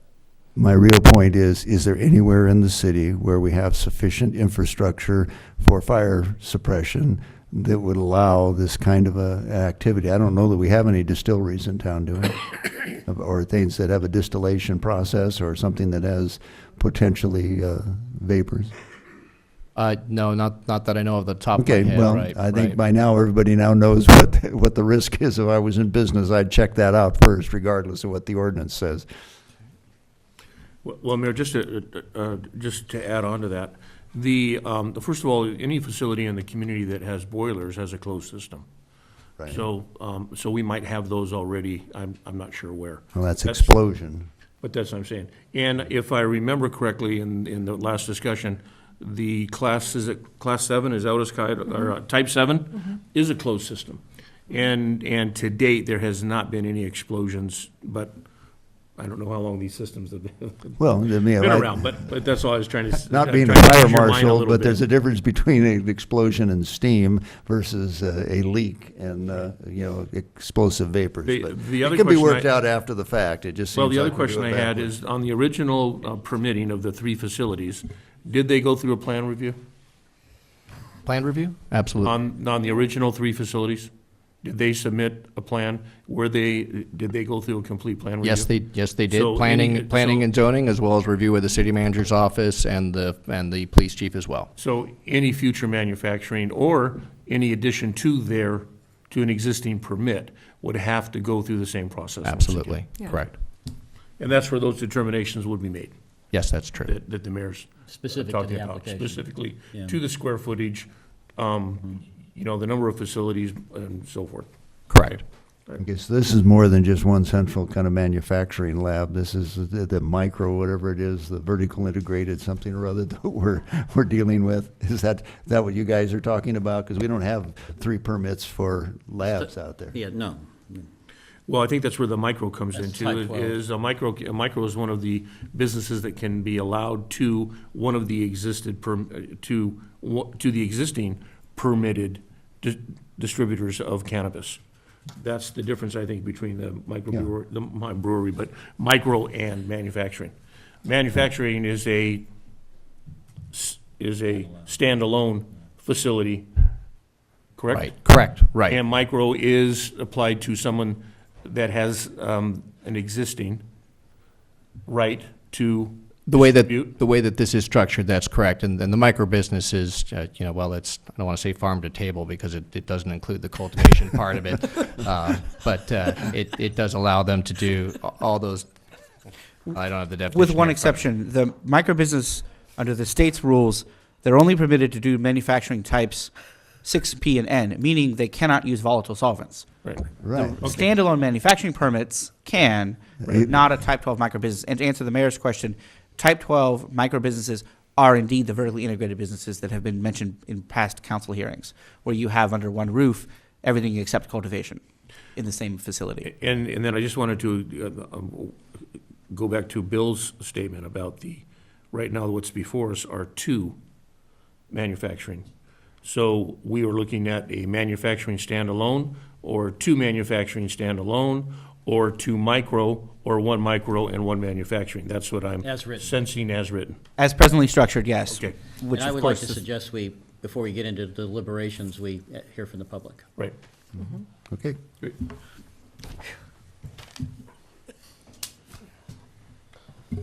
This is a good movie. Bryce Killen? This is a good movie. Good movie. Good evening, Mr. Mayor, Council. Hello, Bryce. Good to Back see you. again, yes. If I may, real quick, I'd just like to hand these out. Earlier I sent an email with a number of attachments. This is just one short little part of those attachments, just so you kind of have a visual of what a C1D1 extraction lab looks like, what these hazard safety rooms are like.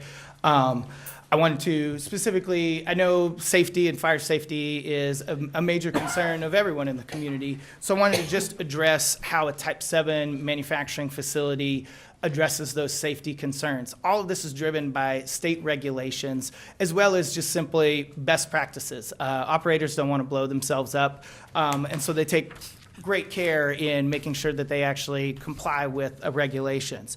A typical facility, such as the one the pages are proposing, would operate a professionally engineered and manufactured closed-loop extraction system, certified by a professional engineer to comply with applicable ASTM manufacturing and engineering standards. This is required by state law. These systems are specifically designed to prevent volatile solvents from ever actually touching the air. Basically, it prevents the conditions necessary for an explosion to occur in the first place. In addition to that, the Page's proposed facility would actually include an additional layer of protection, a fully enclosed C1D1 extraction lab room like you see there. This is a fireproof box, essentially, that has ventilation and gas detection systems within it, as well as automatic shutoffs, so that if any amount of volatile gas were to escape through a leak in the closed-loop system that's inside this box, it's then detected inside the C1D1 room. Alarms go off telling the operators to shut it down. If the amount increases, they automatically shut off. The entire power to the box is cut so that no electrical sparks can be generated. At the same time, large vents vent all of that volatile gas out preventing there ever being again, that condition for an explosion, the volatile gas mixing with oxygen and a spark being nearby. These systems are basically, it's 2 layers of the same type of protection to prevent these conditions from ever occurring. On top of that, all of these facilities are required to meet both your state and local fire code regulations, as well as all building permit regulations.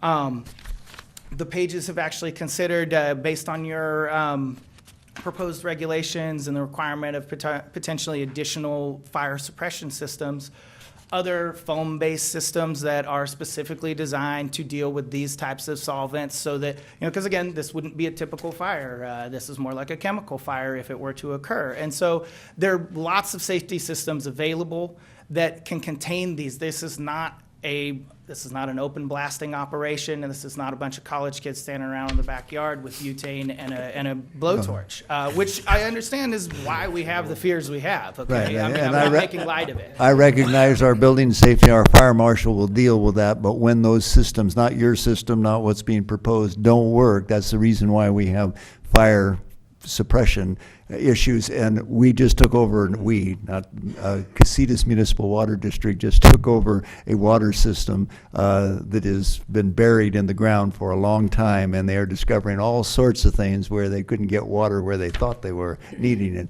So my question was, had we looked into that in advance, so that all you good people who will be ready once the ordinance is in place to come in to make an application, Certainly, that and we I don't say, understand your sorry, concern. it's legal for you to do it, it's just that we won't give you a permit, but that's... Well, sure, and your concerns are legitimate, but my point is merely to assure you that there are multiple layers of safety precautions involved in this type of manufacturing. They're mandated by state regulations, and it's a very safe operation.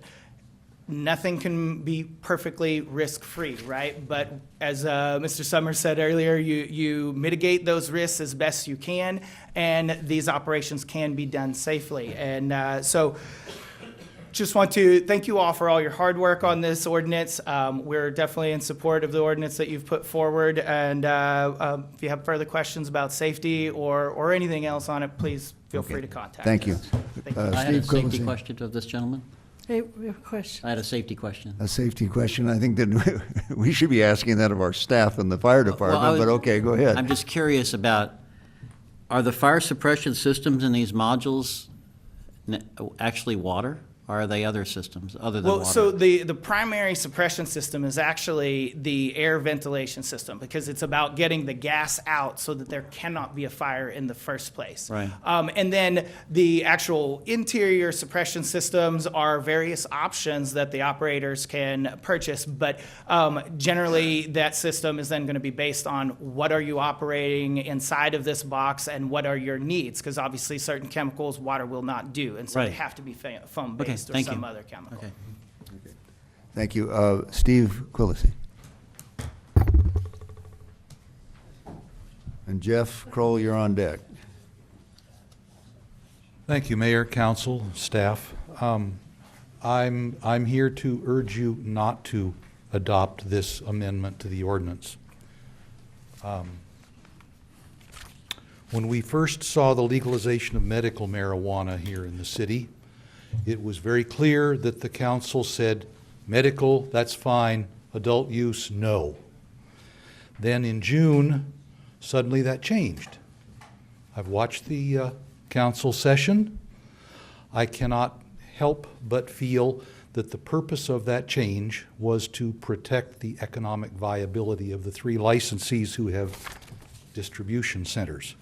But that aside, now manufacturing and presumably testing are also on the table. Can wide open, deregulated cultivation be very far behind? This amendment to the ordinance says no to cultivation, but we've already seen a major 180-degree change by the council as to adult use marijuana. And so why should we believe, if this is approved, that cultivation will not be the next thing to be approved, even though this amendment to the ordinance says no? Thank you.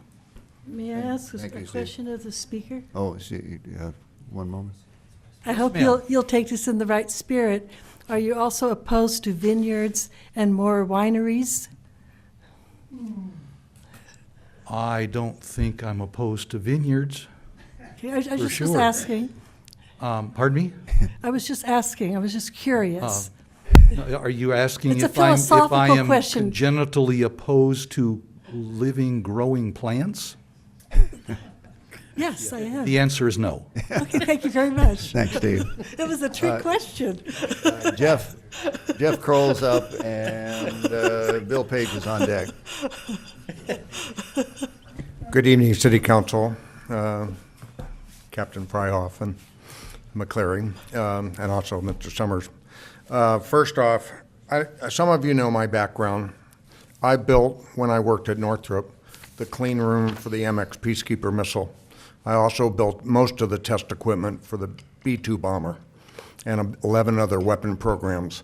This manufacturing of using in a box, I have been in 4 or 5 different laboratories at this point, and one of the more common approaches is actually putting it in a shipping container. It's easier for you to visualize this. First off, the concern about water. Most of these fire suppression systems are halon or foam-based systems. They are self-charged. They have their own tripping mechanism in order to put out a fire. Next, explosion. Basically, as the attorney mentioned, it's the ventilation of the system. Now that brings up odor. Most of these ventilation systems use carbon filters, very large filters. We had them in our clean room at Northrop. This is literally not a rocket science. This is a very simple system. The system basically takes about a 10 by 20 foot area. Some of the extraction laboratories are already modular. They're sitting in shipping containers that already have most of these safety features that have already been approved by state.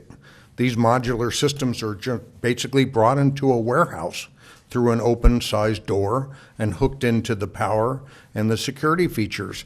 Some of these systems even have battery backups.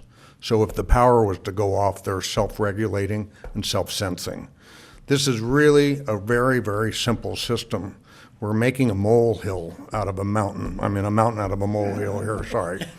But, you know, this is, and I like the first part. Yeah, exactly. So every one of these concerns that you all have and others have, we can mediate these problems. There is technology out there that can make it safe and effective, and we can do this. I just don't see why we cannot do it. Thank you. Okay, Bill Page, and is it Jeff Malott? Is that the right, or Malo, or? Malott. Good evening. You're next up. I'm Bill Page. I live here in the Ojai Valley. I'm here to support the cannabis ordinance.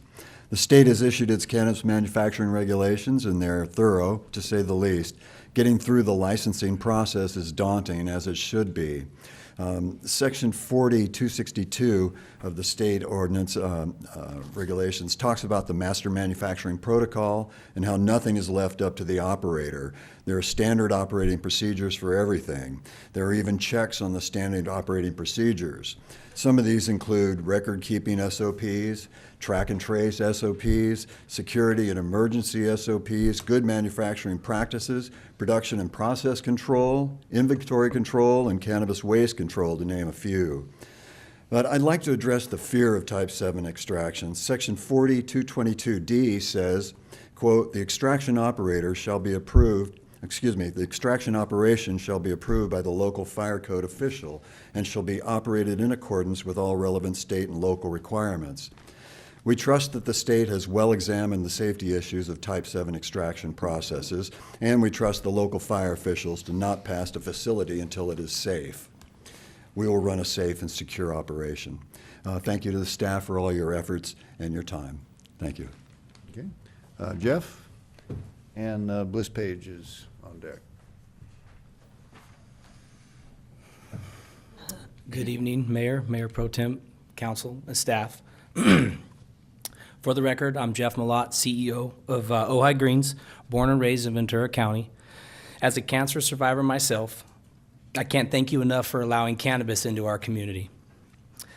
I would like to share some of our success over the last 7 months since we opened our business.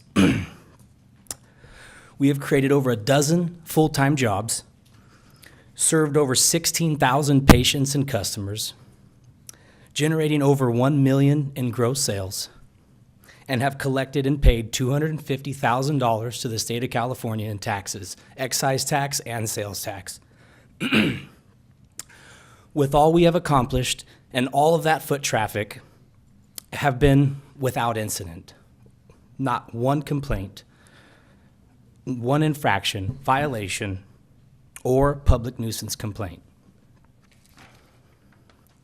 Our track record is impeccable.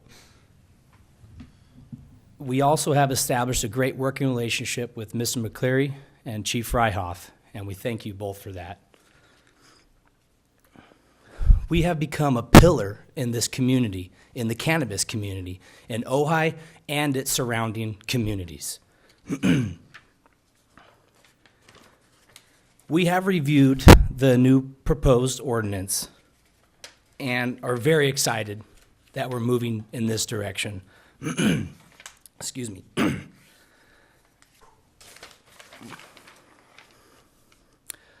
We only have one issue we would like to raise with the proposed ordinance, and that is the fact that it states that only 2 will be allowed.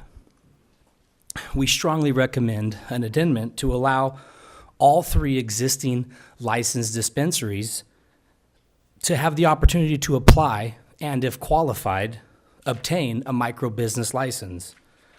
We have all worked very hard to establish this industry here in the city of Ojai.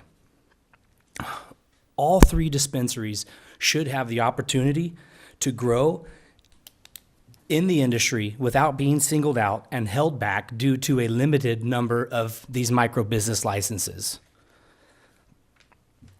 We personally have purchased 3 individual units now in our same building, and which are fire sprinklered.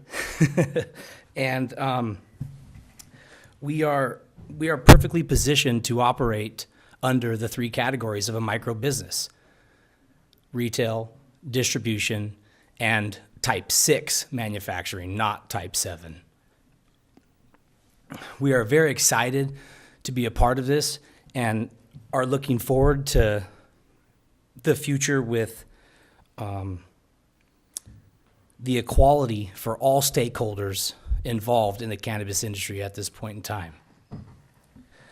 I thank you all for everything that you've done, all the hard work. It hasn't been easy. There's been a lot of opposition, but I think we could stand here and represent a success story today that this can be done without public nuisance and without problems, and it can be very successful in creating jobs and generating much-needed tax revenue. Thank you, and have a great evening. Okay. One question. Yes, sir. When you say, what is it called, class or level 6 or whatever? Type 6. Type 6. Yes, sir. Are you asking that type 7 be made available to you also? So under a micro business license, type 7 is not available. Right, and you're not asking for it either? No, we would be seeking a micro business license Okay. to allow the type 6. Okay, any other questions? Is that the end of public comment? No, I have Bliss one has I have got. a couple questions for Jeff. Yes, sir. Jeff, when you say you've contributed a lot to the tax base, that's the state. How much money have you generated to the local tax base? Out of the 250,000, I believe just under 80,000 has gone towards sales tax, and the rest has gone to the state excise tax. Okay, and then what's your average salary that you're paying your employees? Right now, it is $12.50. Okay, thank you. Yep. Okay, Bliss.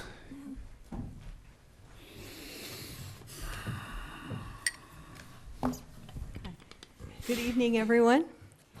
First, I want to express my deep gratitude for bringing this ordinance to a vote. It shows a very open-minded city wanting to please the citizens who voted for cannabis. I realize this is a lot of work for all of you, and I want to assure you that a yes vote on this issue will be a vote for more local and non-tourist jobs, as well as additional revenue for the city. This will all come with no issues or hardships for the city.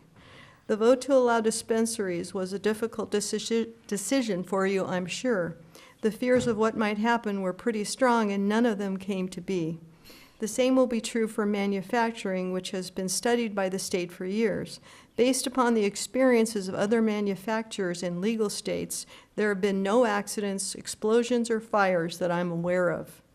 The equipment will be enclosed in a special fireproof room made for the machines used in extraction. The fire department needs to approve the facility as well as a state inspector. All the T's must be crossed before the operation can open for business. I do have a couple of questions for the council about the ordinance.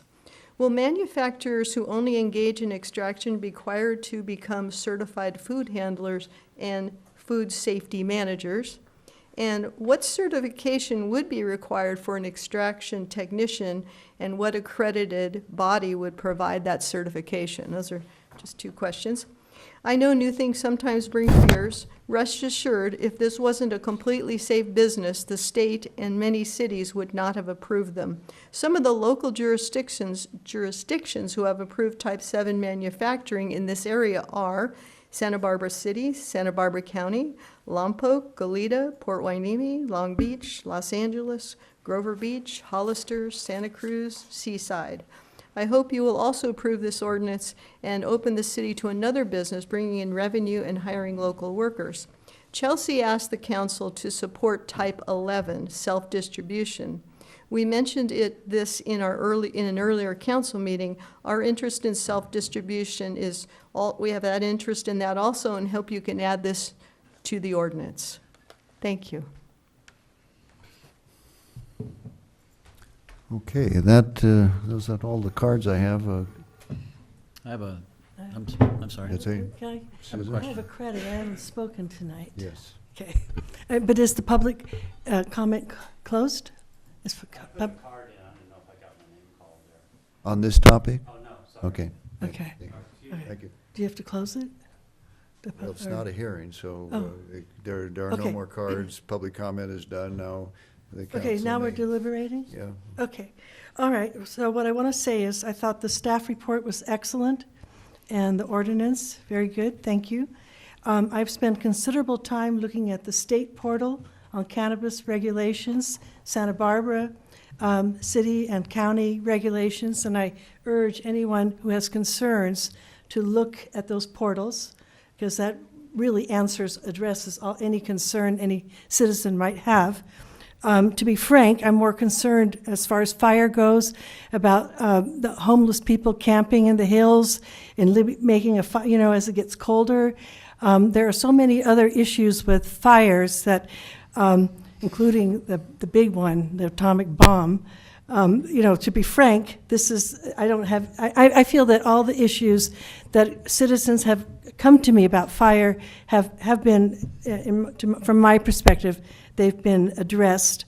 What I wanted to suggest tonight, if it's possible, City Attorney, could we make a motion separating the two manufacturing facilities or permits, or Dividing up the micro businesses and the regular manufacturing?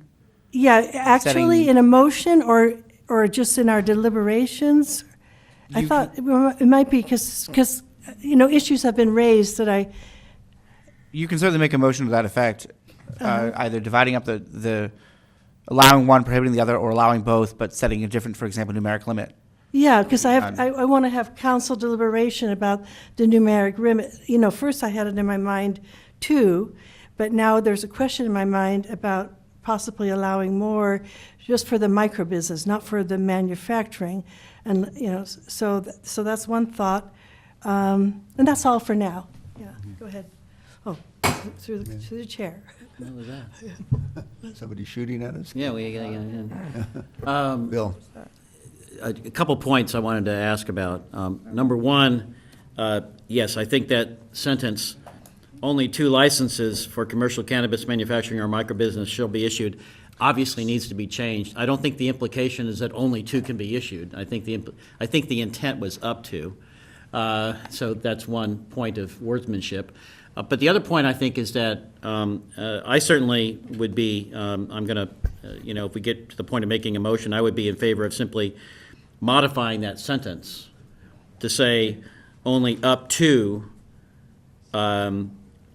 or only a maximum of 2 licenses for commercial cannabis manufacturing, or a maximum of 3 licenses for microbusinesses shall be issued. I'd be interested in something like that, just to clear up the language and put the flexibility and the distinction that you mentioned between the commercial cannabis, the commercial manufacturing, and the microbusiness, because they are distinct. Thank you, I would support that. Yeah. And that's my, and then my second question. Before you go away from that, why do we care how many? Didn't the market? No, I'm kind just of- saying the way it actually reads, if you read it, the way it reads is that the only thing that the city would do is 2 licenses, not 1. But up to, it seems like then it is 2 at the most. Is that right? Yes, maximum And of I'm just 2. wondering why we're limiting it. We start out that way. Well, and then it's- if I like the idea of, well, anyway,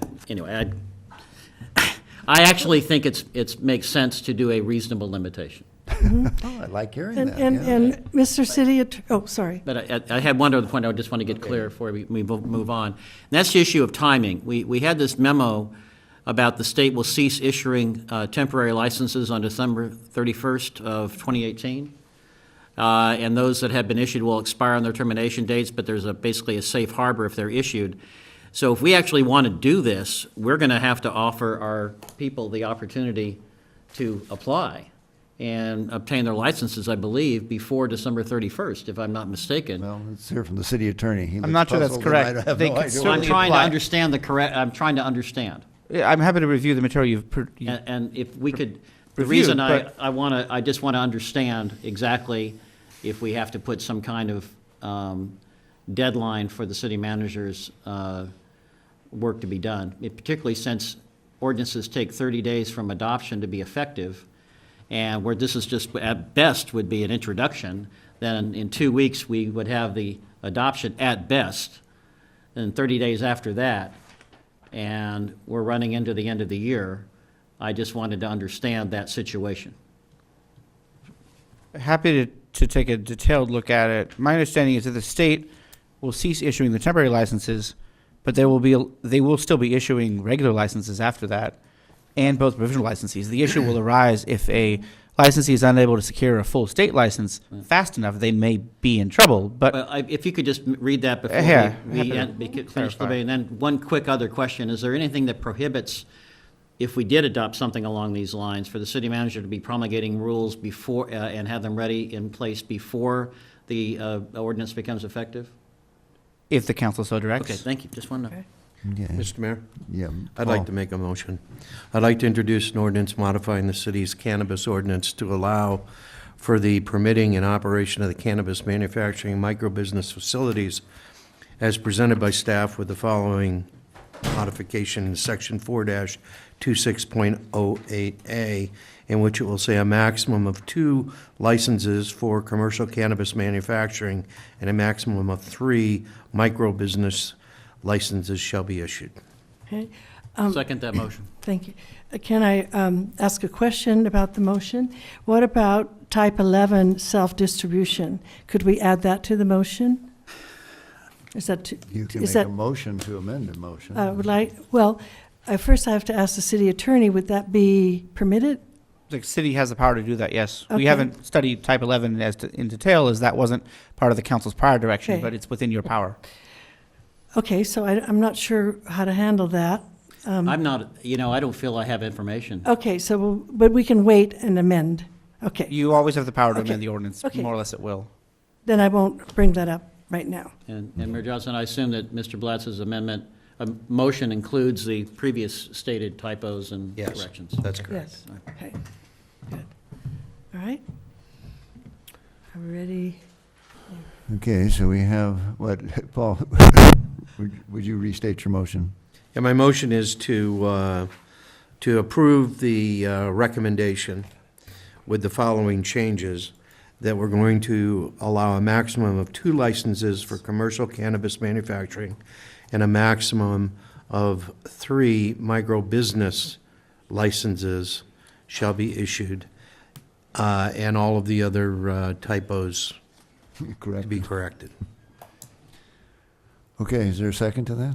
I seconded it. Yeah. I seconded. I Okay, proposed moved it. and seconded. Okay, any further discussion? I have a couple questions. Yeah, Randy. I don't know who to ask this, so I'll just put it out there, and hopefully the city attorney can. My concern is, what's the goal of all of this manufacturing? What's the goal of it? Help me to understand why we need 5 manufacturing facilities in this community. We're not having You're- 5. Please. Please. Okay, go ahead. So that's the first question is, what's the goal behind creating our own manufacturing system when Santa Barbara, San Luis Obispo, there's a lot of adjoining areas already have manufacturing? So it seems like the goal, I'm just repeating what I've heard over the last couple months. The goal behind manufacturing is to have a higher or a more pure product, which ensures, I guess, the consumer to having a better product. Am I correct in that? I'm happy to answer the question, but it's more of a political question than a legal question, as is perhaps evident. The justifications asserted in this meeting and in your prior meetings on this issue have included a more pure product under a belief that those who intend to manufacture here can do a better job than other manufacturers. The other justifications have asserted have been increasing the tax base in the city, increasing the jobs in the city, and increasing the ability or creating the ability for the existing dispensaries in the city to market an Ojai local product, which they feel will sell better. None of that is testable, none of that is guaranteed, and those are the arguments that have been asserted before you. Well, and I'll refer you to your colleagues on the well, to me, point. because these are my concerns, I'm just lost on why we need so many. That's obviously my first concern. I wouldn't be opposed to one manufacturing. I have concerns over the micro, but I wouldn't be opposed to one. So, unfortunately, it seems like there's 3 council people that like your motion, Paul. No, you can amend it. Well, it's not. You'll get a second. It wouldn't be worth it. We'd get a second, but it wouldn't be worth it. There's no reason to extend it. But that's my concern. Again, we've opened this box of cannabis in this community, and it initiated based on medical. And now we've expanded to recreational, and now we're expanding to manufacturing. And I have to agree with Mr. Quillisi, is what's the next ask in its cultivation? It's plain and simple. The other thing that's happening is the same thing that's happening with this gentleman that would like to, quote, have an event at a closed facility. That's the first one. When's the second one? When's the third one? When's the fourth one? When's the 5th one? And that's the box that we're opening. I just want to be clear on it. And once you open it, you're not going to close that lid on it. It's going to be open. And if a group of people want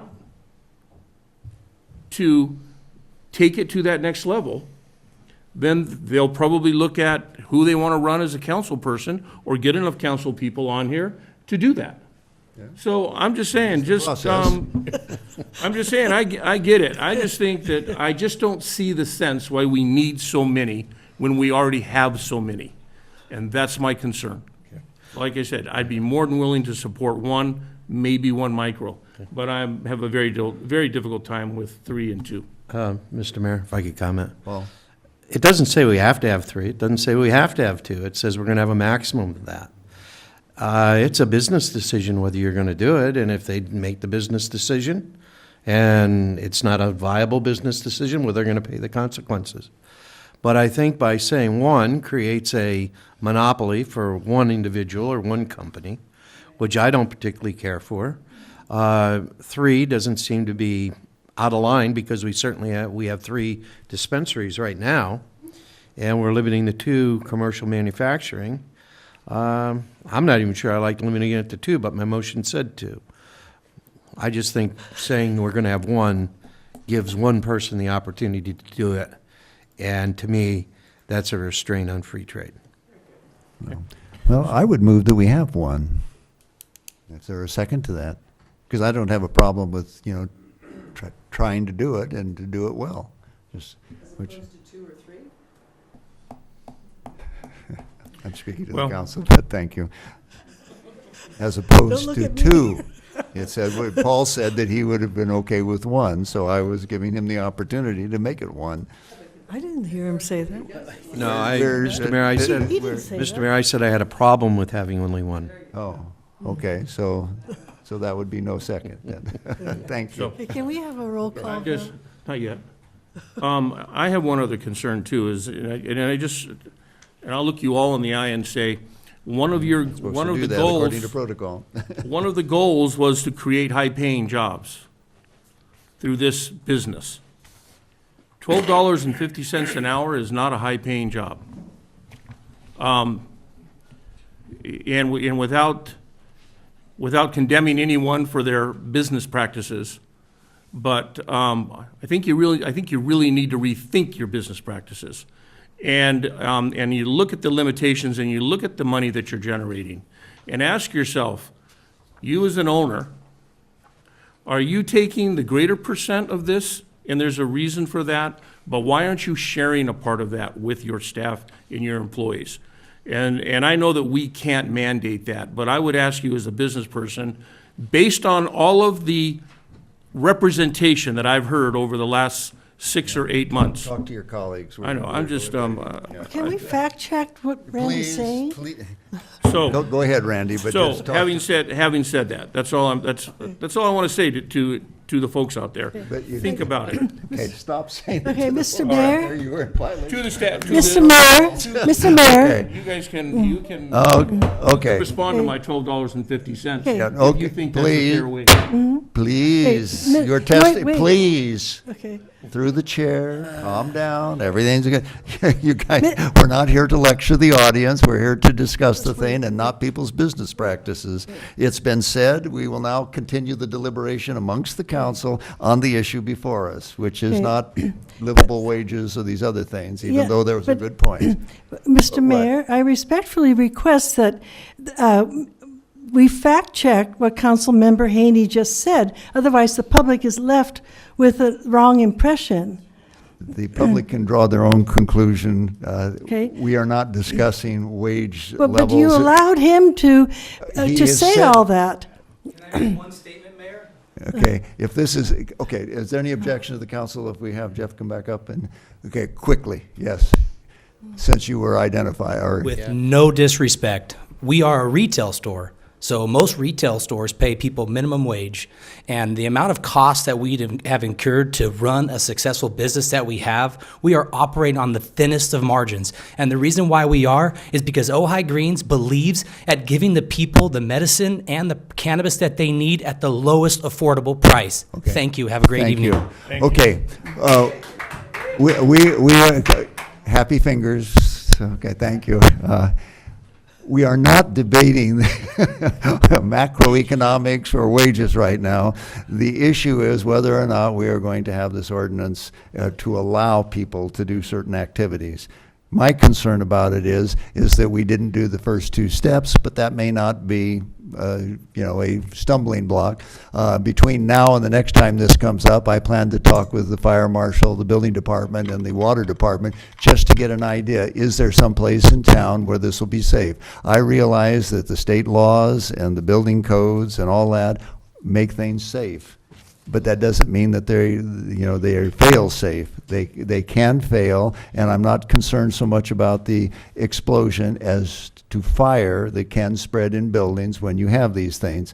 So as long as we have somewhere to put the fire out, that's just the risk we take every day. So let's I would suggest we've deliberated and we should vote. Okay, well, you're calling for the question? I am. Okay, we got the question called for it. If nobody objects, the motion is to what, introduce the introduce the ordinance? We're introducing the ordinance by this motion, right? Okay, and Yes, then that is correct, as amended, as stated by as Councilmember stated by, Blatz. right, and then the motion will what? Then the ordinance will be read a second time. It'll return for second reading at the next meeting on November 13th, Correct. Okay.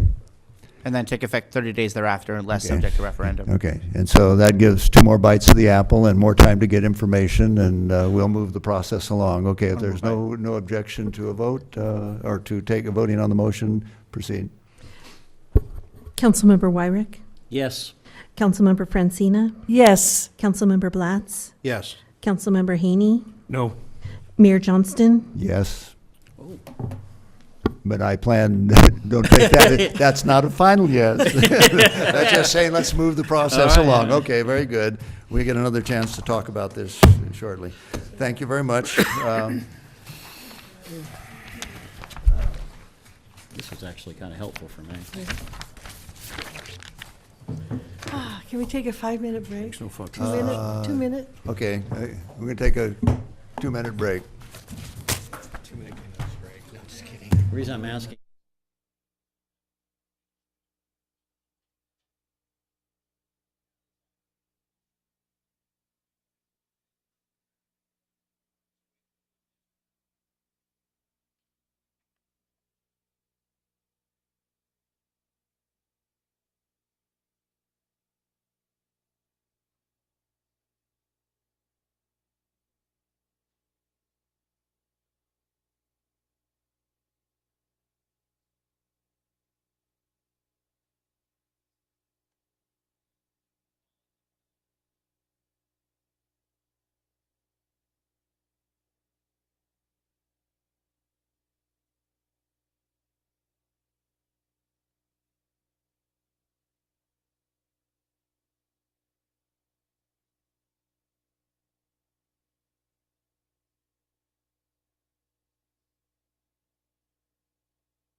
We're back in session, and Mr. City Manager, we're on item number 5, development standards for fences and hedges.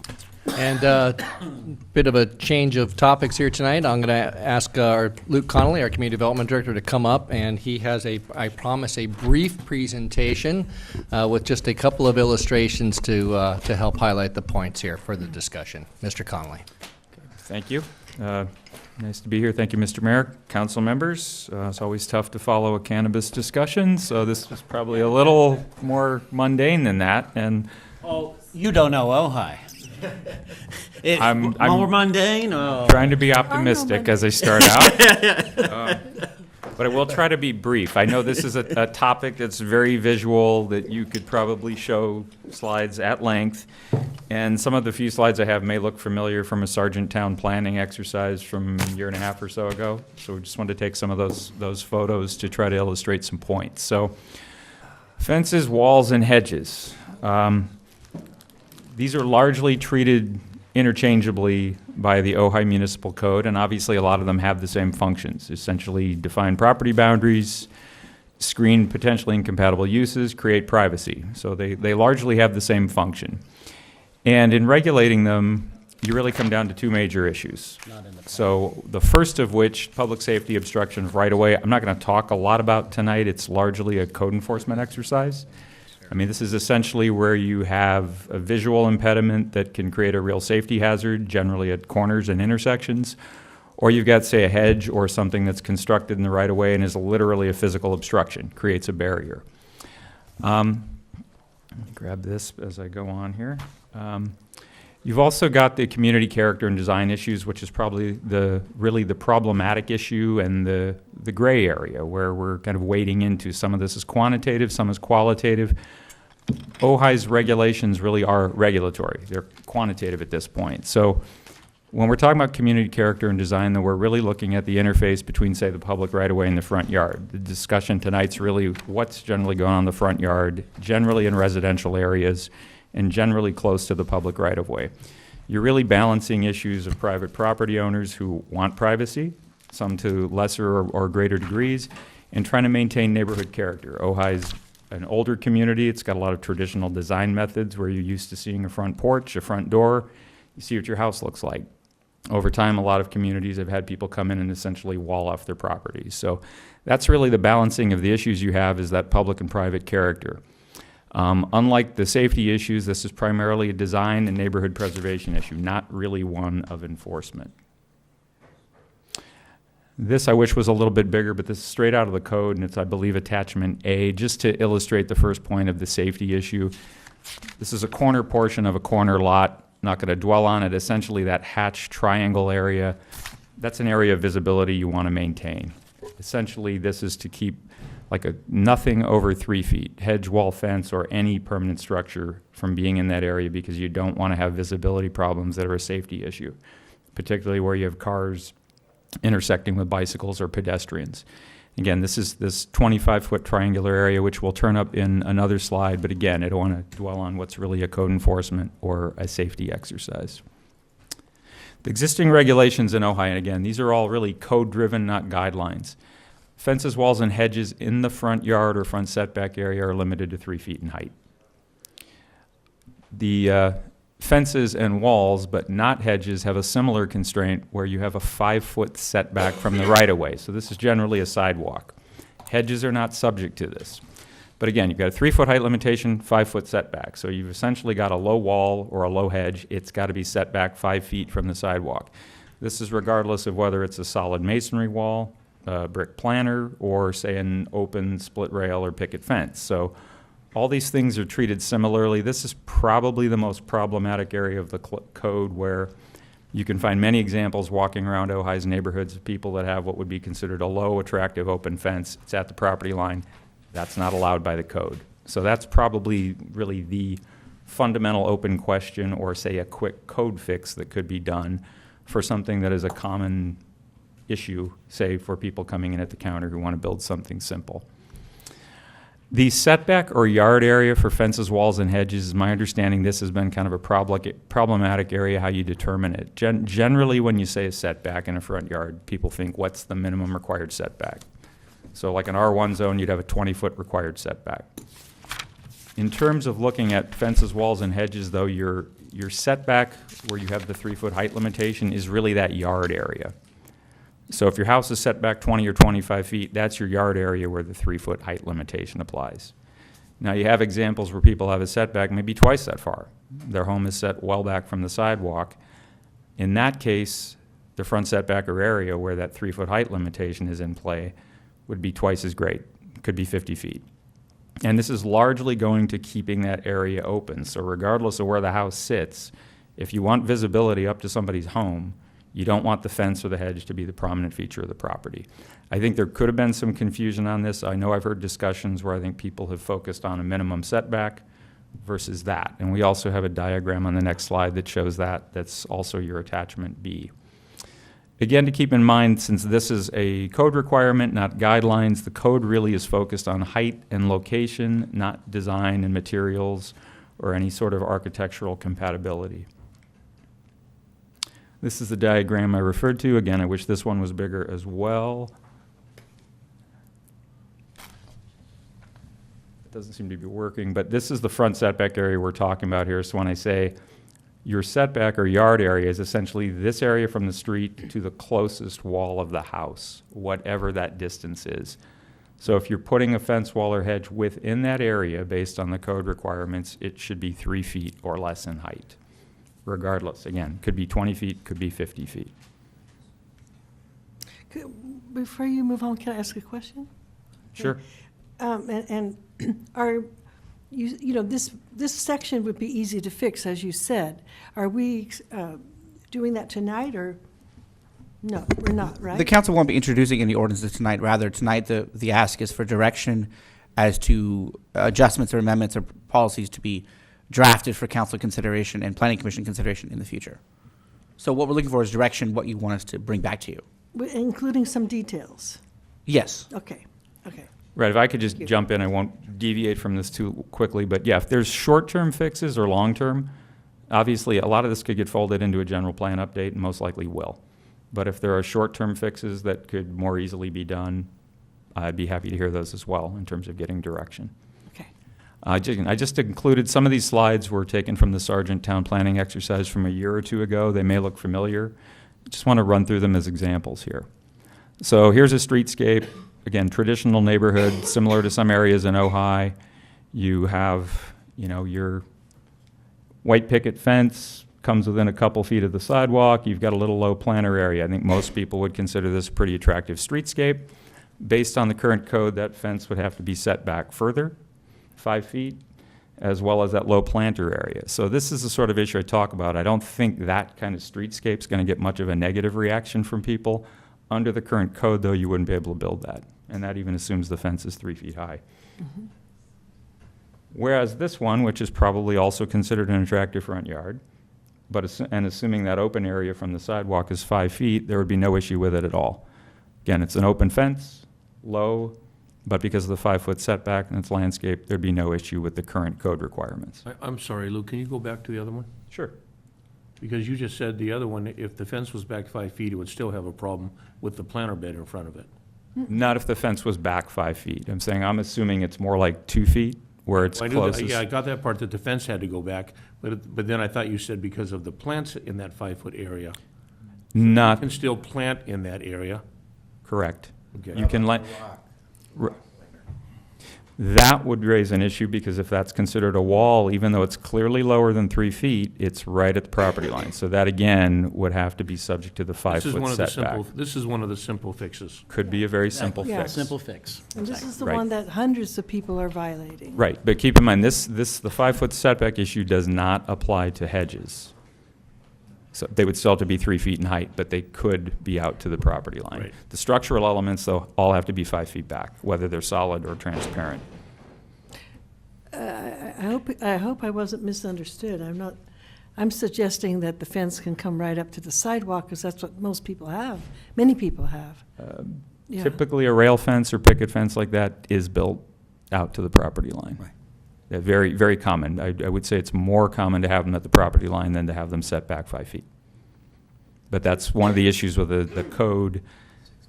just goes by height. It doesn't distinguish. If you had a solid block wall or that fence and they're 3 feet in height, In they're the treated. interest of time, Sure. why don't we let Luke finish up a summary version of this, because I think everybody's read it, and then if there's a motion that somebody wants to make, we can then Well- direct what we're going to do. Got a couple questions at the end. Yeah. Okay, So, well, move it along. okay, fine.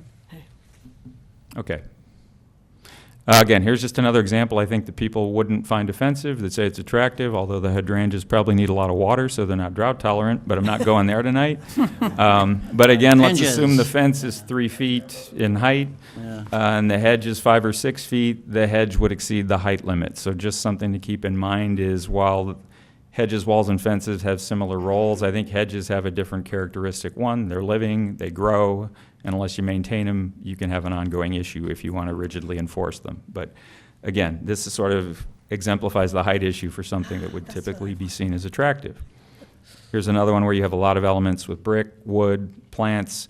Again, many of the elements are over 3 feet and out of the property line. So I don't think there'd be an issue with that visually, but with the code, it would be problematic to get that.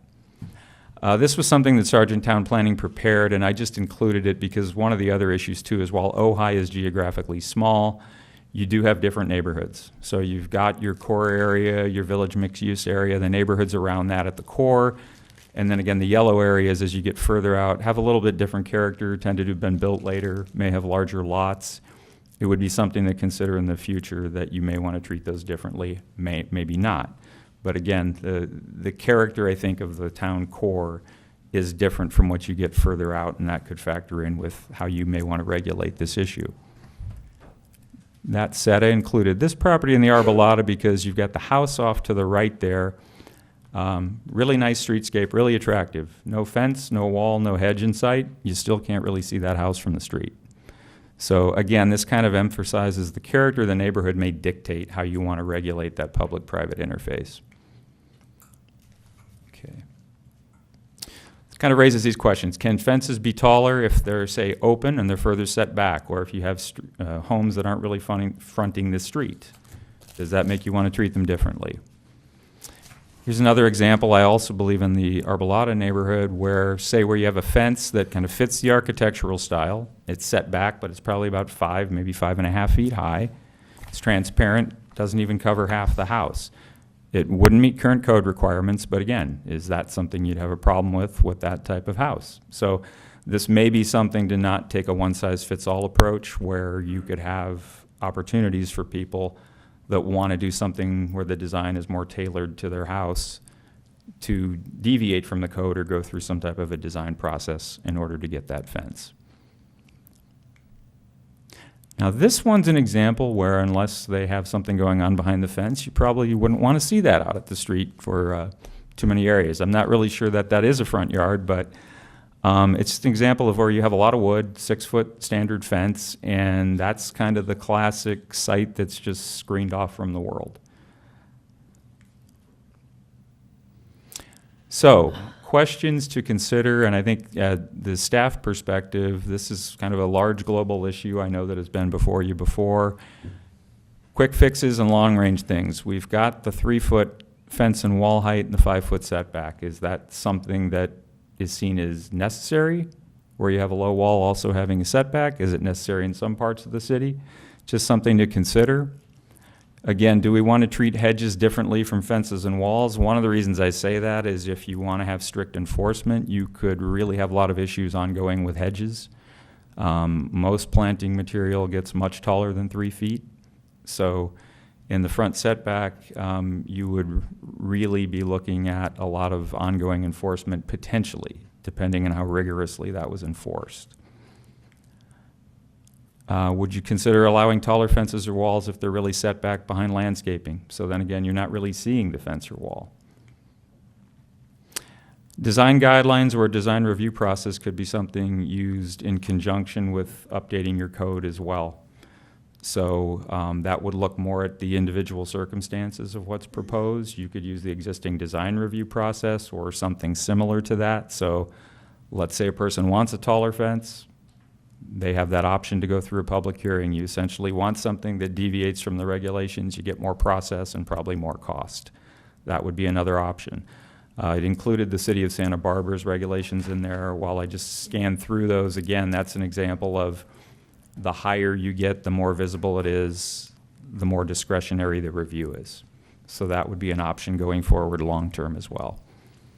Different standards for different neighborhoods. Again, Ojai's a small city, but you do have some distinct neighborhoods. You may not want to try a one-size-fits-all approach, either in terms of height or materials. And as I say that, here's an example of something that probably doesn't meet the code any which way, assuming that's the frontage, but at the same time, it's not poorly designed. It largely becomes more of a, again, a qualitative thing, but these would be things to consider. Is that really inappropriate? It doesn't meet the code, like I said, in any which way, but it might be something that a design review process could consider. Then the last slide here is a little less dramatic, but again, all of these things would have issues relative to height, but they also show a degree of creativity. They're not just kind of standard fences. And as we go through this, again, it's kind of easy to deal with the quantitative issues, but the qualitative are a little more difficult. So that is all I had in the effort to be brief. So happy to field Nice job, questions. Luke. I Yeah, appreciate Thank it. you. Questions? Okay, Bill. And this may be questions for the attorney, city attorney. 2 questions, and then I'll make 2 comments, if that's okay. My 2 questions are, when you have a stated code traffic safety visibility area and years of pointedly not enforcing it, does that create a liability for the city if that is named in the litigation as a contributing element to an accident? Yes. I was actually going to say generally no. We have a fair amount of defenses to that kind of a claim. What? It would depend on the exact facts. Did we have knowledge of it versus we have no obligation to enforce our own laws. As the DA, Let's we have contemplate that prosecutorial a little discretion. bit. That's an interesting rubric. It's We have no obligation to enforce our own laws. Yeah, okay, that's a In every single philosophical case. discussion for later. Go ahead with your questions, Bill. But my question is, we have citizens who are coming to the city and saying, this is I'm feeling in danger at intersections. And then we say, well, we're not enforcing that traffic visibility, safety visibility area under the current council protocol. And does that open us up to any liability? If I could please respond, we are enforcing that, and we have checked on all the locations that have been reported to us by members of the public, and I recently asked the Public Works Director to re-examine the locations that have been put on hold as a result of this. He looked at 8 locations last week. He checked them. I believe he also reviewed these with the police chief as well to determine if there was any traffic or hazard obstruction.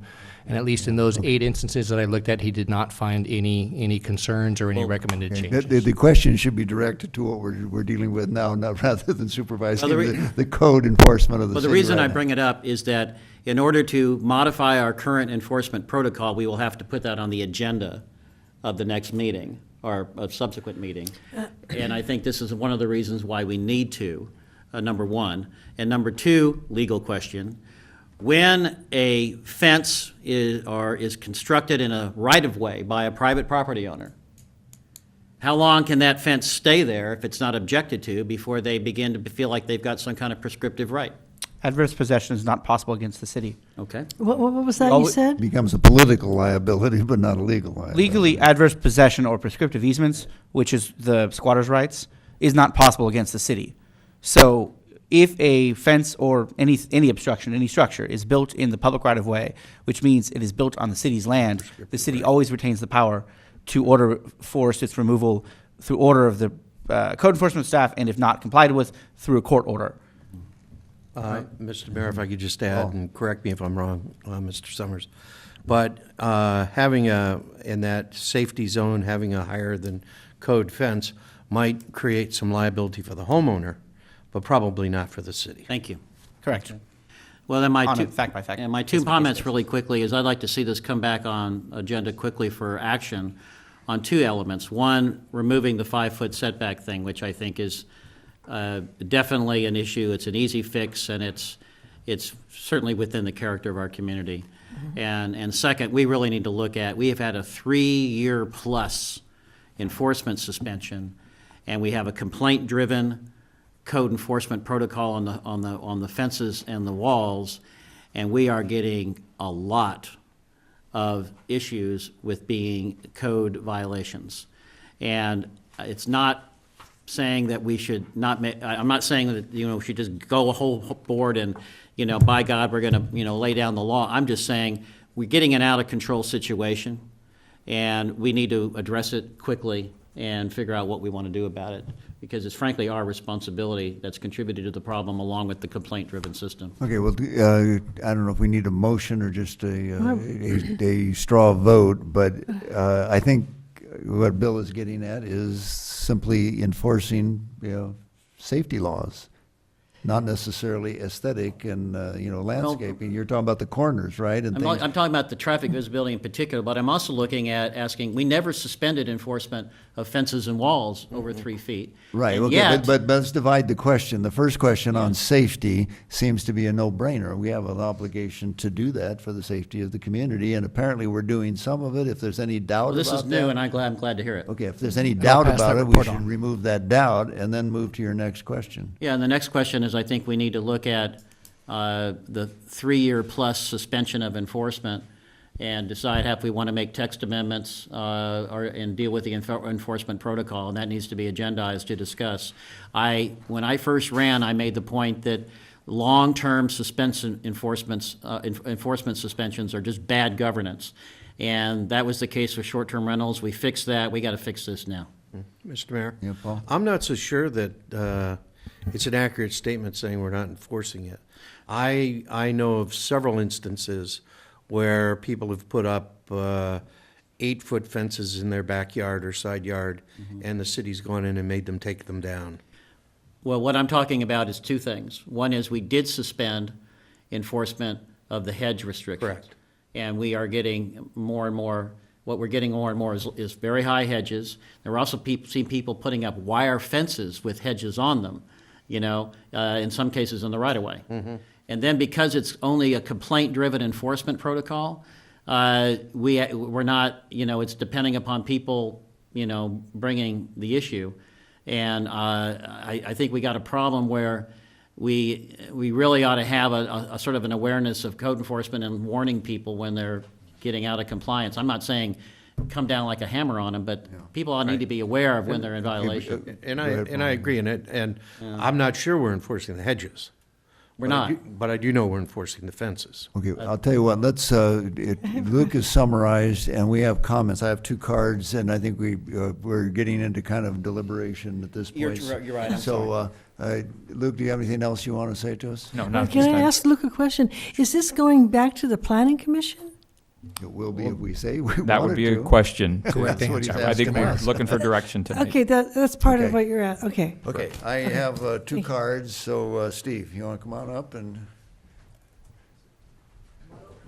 say how anxious you are to have this come back to your commission? Thank you, Mayor, Council, and staff. I'm speaking tonight as a public citizen, not as a member of the Planning Commission. Though if I put the other hat on for a moment, I would welcome some suggestions from the City Council as to what the Planning Commission might recommend in terms of text amendments. That said, my personal concern with fences, hedges, and walls is strictly in the area of public safety. Now, I live on West Eucalyptus Street, a short block off of Foothill, and my entrances to the rest of the city are at the intersection of Eucalyptus and Foothill, and at the intersection of Mallory and Aliso. In both cases, you can pull up to the white line that designates where you're supposed to stop at the stoplight, or stop sign, excuse me. And then you inch forward a foot at a time, looking both ways. And in both cases, the most obstructive view is to your left, that is, obscuring the traffic in the close lane. At the corner of Foothill and Eucalyptus, there is a block wall, which is an appropriate height, but it has periodic pillars that are taller. And it only takes one of those to obscure all the traffic on the close lane. At the corner of Aliso and Mallory, the topography is such that the front yard immediately on the left is approximately 2 feet above grade, grade being where the road is. And so if you allow 3 feet above grade, which I think is the accepted definition of the way the ordinance reads right now, even if you do that, you have a 5-foot hedge. And it is very unsafe.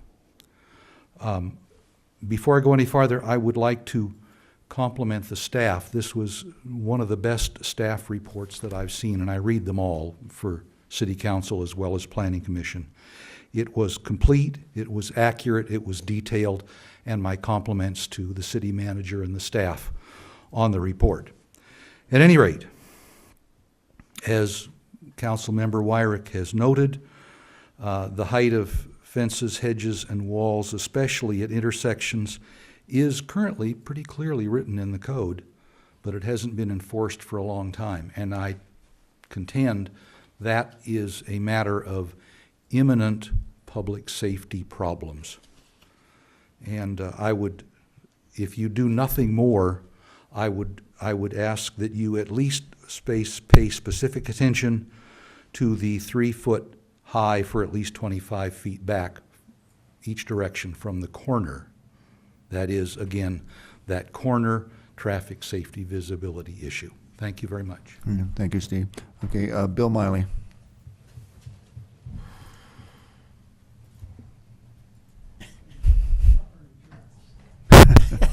Yeah. Well, you've been here a long time, you don't need to. Yeah, we appreciate that. You're on camera. For the record, my name is Bill Miley. I have an executive summary that I want to give you so you'll pay attention to what I'm going to say at the end. I will describe 3 inappropriate, quote, fence, quote, projects which generate my suggested solution for your ordinance. That you would adopt a no-cost fence permit checklist requiring all fence projects to be permitted by the city in order to assure they'll be built right and they won't be morphed into concrete block walls or built in the wrong place. So I want to speak about fences, the wooden, the plastic, and other materials in the past and currently that do not require a permit or any type of approval from the Planning Commission. I will state for the fact that, as I know it, our city does not require any kind of a permit to build a fence. Mr. Mayor, is that correct? Mr. City Manager, is that correct? Generally, a wood fence, you don't. Maybe if it's excessively high, you would need to. There may be something about that 7-8 foot height range, which is, of course, not allowed in Ojai, unless I think you have a transition from residential to industrial, you can have up to 7 feet. But generally, you don't need a building permit for a wood fence. But That's to great. exceed 6 feet, That's you need something a that we've variance. missed in the city. You need to say that. To exceed 6 feet, you need a variance. You need either a minor variance or a variance. So you need discretionary approval, which is a greater level. But right. Okay, so I'm on pretty good foundation here. Now, a story about a concrete block, which now exists, wall at the top of Signal Street, that happened about 5 years ago. Yeah. So, some of us noticed that a concrete block wall was being built on the south side of the Pratt Trailhead, the one that goes from Signal all the way to the Pratt Trail, which is a private road, but has easements. So we went and looked at it. We came down and talked to the planning director at that time, and we said, "What's going on? This isn't right." And so we filed a complaint, and they stopped it. Investigation, we held our meetings, our North Signal Street meetings. We talked to the planning director a couple of times. We talked to the inspector. We looked at the plans, and Your executive summary is falling apart, Bill. that's not my executive summary. It's interesting, though. We were really upset. Okay, so this is what we found. This is what we found. It all started by the contractor showing up at the planning counter requesting a permit to build a fence. The staff said, rightly, there's no permit required, but just keep it under 3 feet in the front in the setback and 6 feet on the side. Contractor said, hey, thanks a lot, and goodbye. He went to the top of the street, and he started building a concrete wall with a foundation. So we stopped it and done to them. Anyway, we lost. At the point where it was 90% completed, it was granted a permit for the first time. First time. Okay. It should have been a rock wall. If it had been properly requested, we would have had a beautiful rock wall up there now rather than just a concrete wall that belongs in a warehouse district.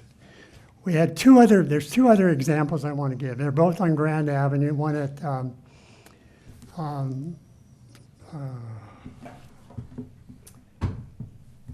I'm losing it right now, but at where the Boys Center is. What's the name of that street? Park Road. Okay, and then the next one over. They had a 6-foot fence built in front of the house on Grand and in front of the house on Park. And the house was for sale. They wanted to show privacy. It was in violation and they had to take it down. Okay. Oh, wait a minute, this is really I'll important. give you a second because we did interrupt you, but you need to wrap Oh, it up okay. a little here. So on the next street over, the people there started doing the same thing. I was coming by one time going to Soul Park, and I called Sherry, and she sent out the inspector, and they stopped it because they pulled the poles out, and the sack of lumber is still sitting there. So I really think that we should do this permit, no-cost permit for all fences, so we don't have any of this stuff being built and then taken down because somebody like us finds that it was built in conflict to the ordinance. And we should have never had that wall in North Signal Street. It's a terrible thing, and it'll be there for 200 years. Thanks. Okay, thank you. Okay. Do we have a motion to? Are we going to deliberate? Oh, anyway. Yeah.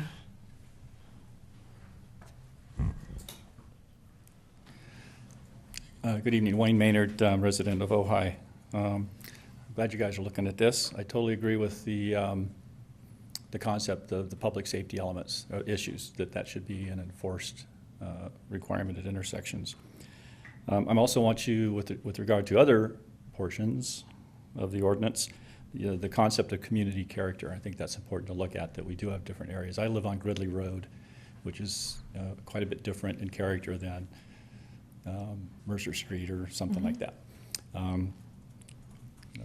50 years ago, I was trimming the 6-foot hedge that sits on the front when I was 14 years old. So it's been there a long time, and it's just part of the character of our area. Looking at the staff report, the document from Santa Barbara, going through that, I really liked their overall ordinance better than our ordinance. I liked the 3.5 foot versus the 3 foot. I think that gives a little more flexibility for different materials.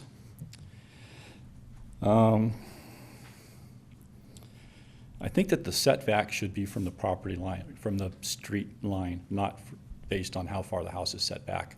When you're looking at the height, it doesn't make sense to me if a house is 50 foot back that they have to have a more restrictive height limitation than a house that's at 25 feet back. It doesn't seem right.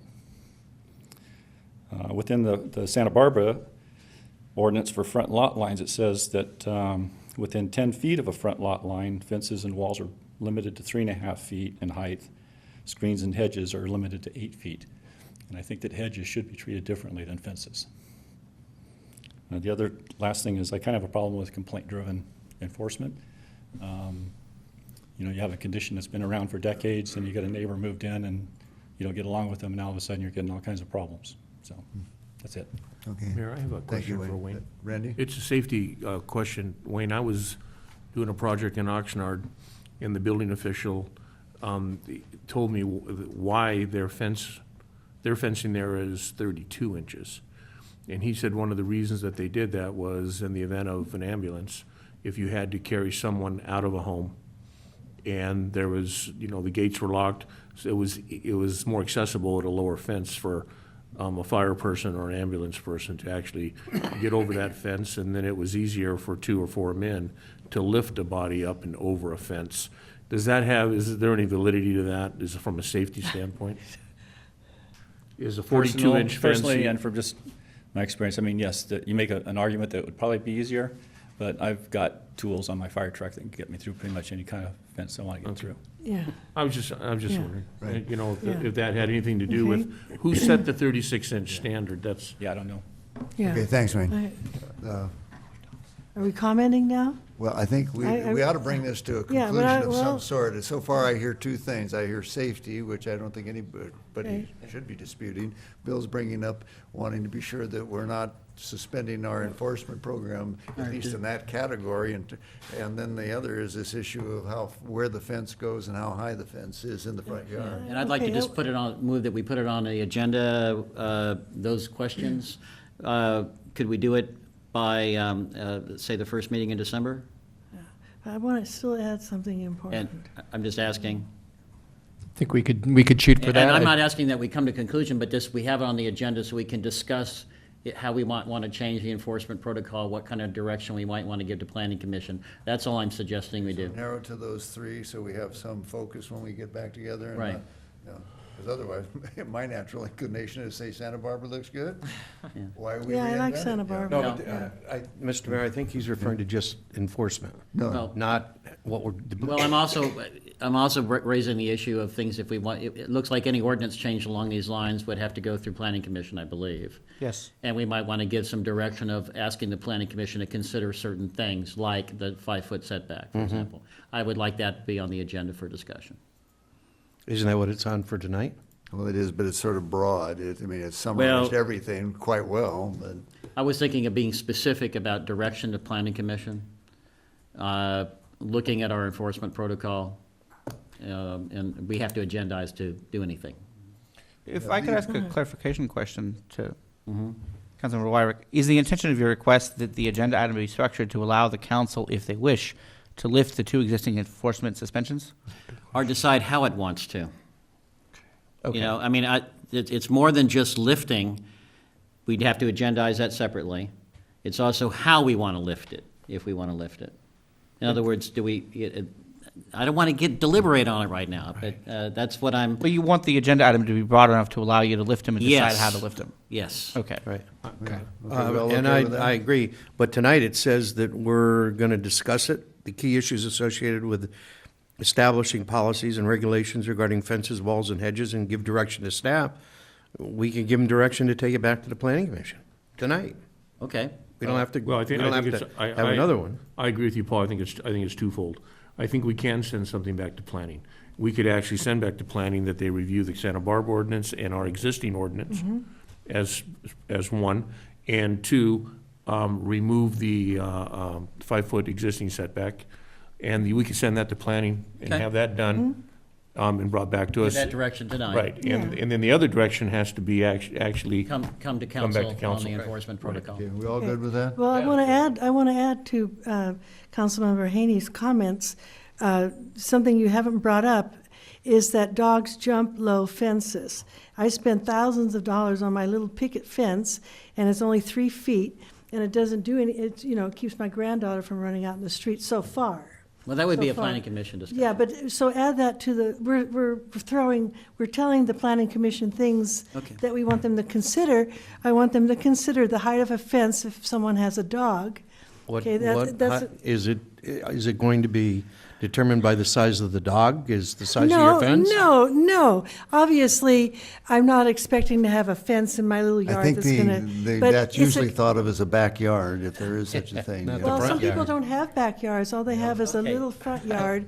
Then the And so Planning that- Commission deliberation. They can Okay. deliberate that. And then I would, if you're not already familiar with the fence that Bill Miley brought up, you should be very familiar with it because that's one of the biggest mistakes the city ever made. And it makes people feel like, why is the city picking on me when they allow this monstrosity that's not only too high, I watched it go up, it goes into the ground, and no animal, no insect can trespass, can go through there. And this is out in nature. So the other wording I want to see in fences is the wording animal friendly if you're in a rural area. Put that in the ordinance.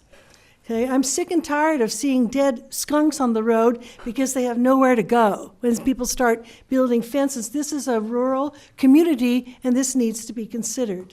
Well, yeah, Planning Commission on legislative issues, we are free as council to testify on a legislative consideration. Yes, but right, we're giving them recommendations, right? So Okay. put that in your pipe and smoke it. Okay, I'm sorry to tell you that the skunks are getting run over in my neighborhood, and we have no fences or walls, but you know, they have a chance. it's the cars, yeah. Might they be have- another problem. They do have a chance. Okay, I need a Yeah. motion, guys. I need something to right. close this, or we'll be here Motion to forever. review to the Planning Commission with special attention on the 5-foot setback rule and consideration of the Santa Barbara guidelines, and the possibility of a ministerial permit for all fences and walls. I think that's a good suggestion. And to agendize no later than the first meeting in December, consideration of modifying our current suspension enforcement Okay, protocol. do we have a second to that? Second. Okay, we got a second, okay? If there's no objection to that, that's the direction that should be, unfortunately, we have Luke and James probably watching the ball game, or if it's still going, and and Steve here, so they all heard that. Okay, let's, We got it, thank you. okay, it is 10 o'clock, and we got 2 more items here, plus I've got a gentleman in the audience who would like to address us briefly. He thinks we have received possibly some wrong information. Is there any objection to No objection. taking the comment right now? A quick 2 minutes, John, come on up. Sir, thank you. Yep. Thanks for having me again, ladies and gentlemen of the council. Thank you, Mayor. Sheriff Freihoff came up and rebutted my public comment earlier with some absolutely false and misleading information for the council. He stated that he'd spoken with the hotel proprietor that I rented to have my World Entrepreneurs Economic Development Conference event. And he said the proprietor said that there was no smoking allowed at that event. Well, that's untrue. Absolutely untrue, and I'm holding in my hand a contract specifically showing the smoking areas allowed at the event when I signed the contract with the gentleman. So you might want to check your facts before you go up and rebut someone's and Okay, take that's money me. out of someone's Okay, pocket. I know you're emotional, Okay, but, okay, and I'm just saying, he's So taking you money say out of my that pocket by lying, and I don't appreciate it. I've shown May you I a rebut contract- that? Yeah, you will. I'm showing you a contract right now that says, I highlighted the asterisk that says smoking areas permitted in the contract at the location. The good part of this is that I spoke with the city attorney before the council meeting today, and his main concern with my event and the non-consumption clause was that we can't smoke in a place prohibited by a place that is where tobacco smoking is prohibited. That was his big beef with my cannabis event. Well, that's not a problem because tobacco smoking is not prohibited at these areas in my event. Okay, well, And it should be okay by a city ordinance 879. So I just feel that the council should be concerned that maybe they're not getting the full, proper information on this Okay, well, event. thank you. We got that perspective, and we understand that, John. Now, would the chief like to, I Yeah, didn't. my rebuttal regarding the smoking was that per the hotelier, they do not have any smoking rooms that are ventilated separately. That's the only part of the smoking issue that I addressed.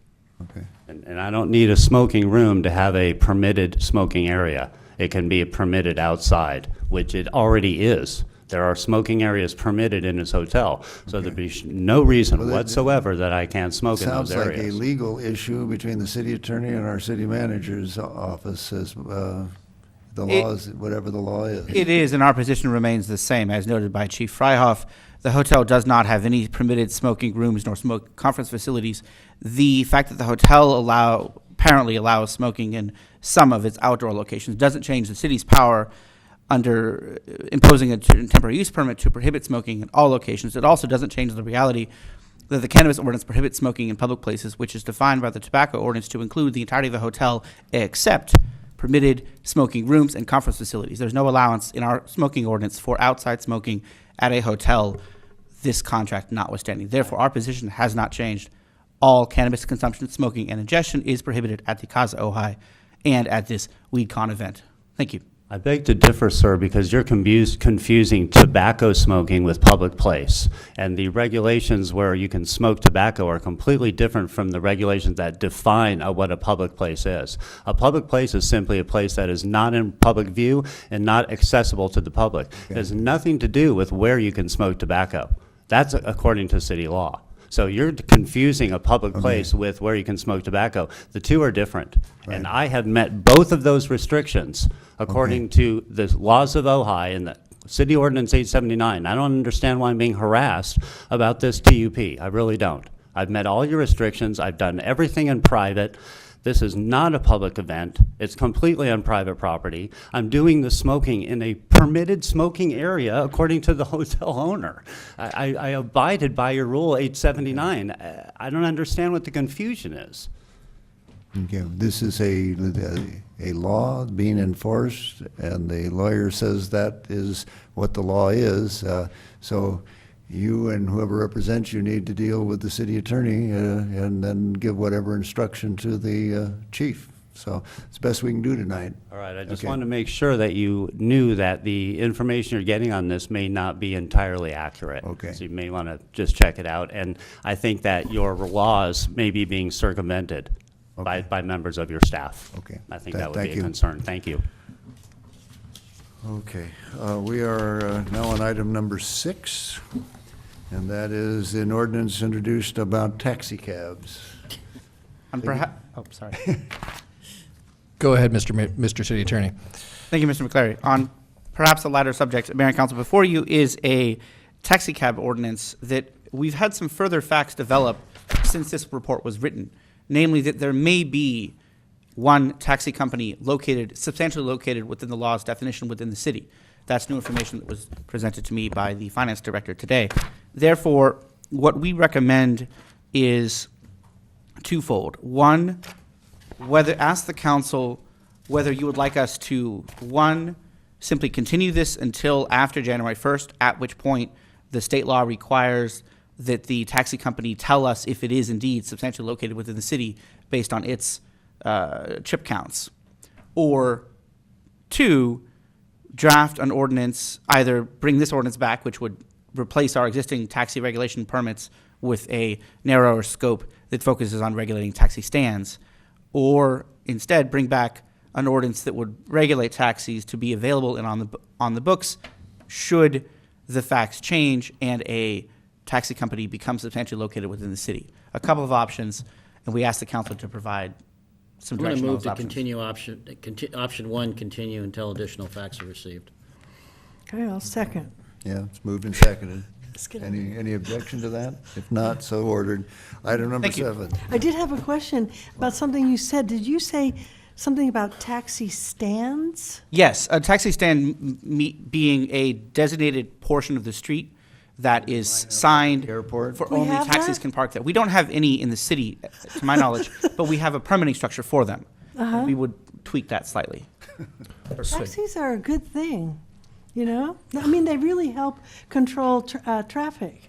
Unless they're a pedicab and Pedicabs are good too. that are creating a traffic hazard. in Okay. some- Well, Matter is wait, continued that's as... a matter of perspective. I know. That's right, okay, and everybody has one, but it's James, are you here to give us the ball score, or you got Really- something to present here? Quickly, Mr. Mayor, if I could, so we'll bring this item back then in January once Right. we've had a chance to Right. see. Full So, information. thank you. Yeah. Okay. Thank you. And we don't have scooters, right? No. No, Game over scooters are yet? prohibited in the city. Thank you. Dodgers 5, Boston 4. Really? No, I'm joking. Okay. I don't want to give any spoilers, especially Must be the other way bad then. news spoilers. We actually get through all this? So thank you, Mayor, Council, and City Manager. And we have a quick, kind of just a basic overview of citizen relationship management software. In your packet, we noted the cost of that software, which from the typical organization that's been used locally, Excella, is about $15,000 per year with some startup costs.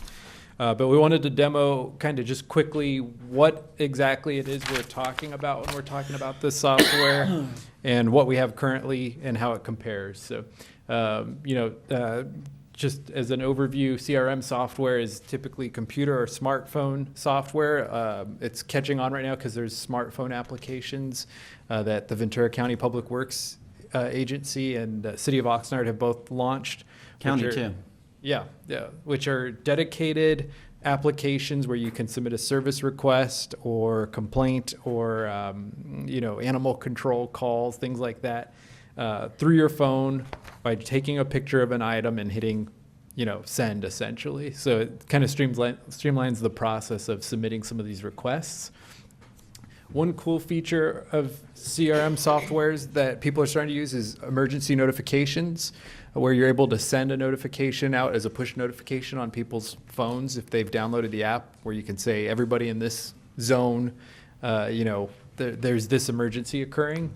And so that is one thing I thought, with our emergency preparations, it's something that council would probably be interested in looking at. Like I mentioned, all the local agencies tend to use Excella, but there are other service providers, and Excella tends to be kind of the luxury package, it seems like. And so just as a quick overview, what we do now, we have code compliance forms and public works service requests and public records requests, which can be submitted on our website. And so you can click on the code compliance section, and then there's a code compliance complaint form, which I'm trying to point to here. You click there, and then there's a field you can fill out, and it is lengthy, I will admit, but you can fill out, name, address, location of the event, and then the type of violation, which is the second page here, with a description. And I'll show you what the CRM applications do, that are kind of the next step from there. But we also have public works service requests on our website currently. Very similar. You fill in your name, address, and where the service request is. And you can also use this through your cell phone. It's mobile optimized, but it's not a separate smartphone application. So this is what it looks like. You pull it up on the page. You can hit public works service request, and you can fill in the service request form there. Now, like I mentioned earlier, Ventura County Public Works launched their application recently, and one of the positive is you get the user to download an application. You can push information directly to the phone. The negative is they have to download that application, and we'll talk about something in a moment that is new that is eliminating that, because a lot of people are saying people don't download apps anymore on phones. When smartphones came out, everybody would immediately go to the App Store and start downloading applications. But it was interesting. I met with the provider, and he was like, "When's the last time you downloaded an app?" And I had to think about it. It's been, a year or two. So I use my phone as the demo, so ignore the background image there. But so you have to download the app. So as a demonstration, I downloaded the Ventura County Public Works app, the Oxnard 311 app, and then a new thing called a web app, which is the third app there that says Oxnard NS, and I'll show you that as well. Now you'll see the Oxnard 311 app and the Ventura County Public Works apps are very similar. Same tabs, everything, just kind of different order. But that's kind of the template Excella uses. And so when I talked to Excella on the city's behalf, they said, we'd set yours up similarly, and it would be City of Ojai specific. So you'd see something very similar to this for Ojai for that cost mentioned. And this is just to show both have the same powered by Excella loading screen. Now, they have a slightly different process, so I'll show you quickly the difference, what it looks like when you submit a request through them versus submitting a request through us. But one feature just that's kind of cool that would be useful is this nearby requests button. You click on that, and within a certain range of where you're standing, it'll pop up with requests that have already been submitted, so you can see, obviously Oxnard has, tends to have different types of issues, but you'll see, you're standing around, you see graffiti somewhere, and you say, has somebody reported this? You can open it up, look at the nearby requests, and see what's listed. The make a request button, which is, like I said, I showed you kind of how you would do that through our website. You'd click that button, and then there's screens showing you the different lists of possible issues that you could report. There were several pages of those, so I just showed a couple. So you can see report a down stop sign, report a traffic issue, report sewage spills.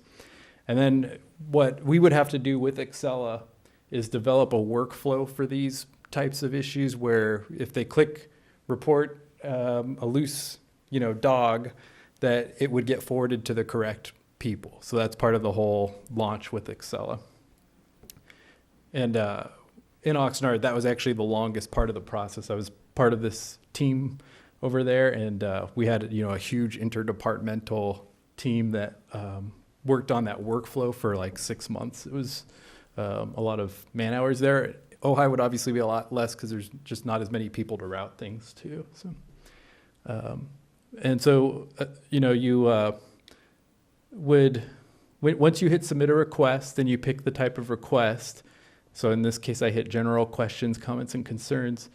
It pops up with the add photo button. You click that button and it launches your camera. You take your photo and it puts the photo in right in that section. And then you can enter some additional information, but it's all optional.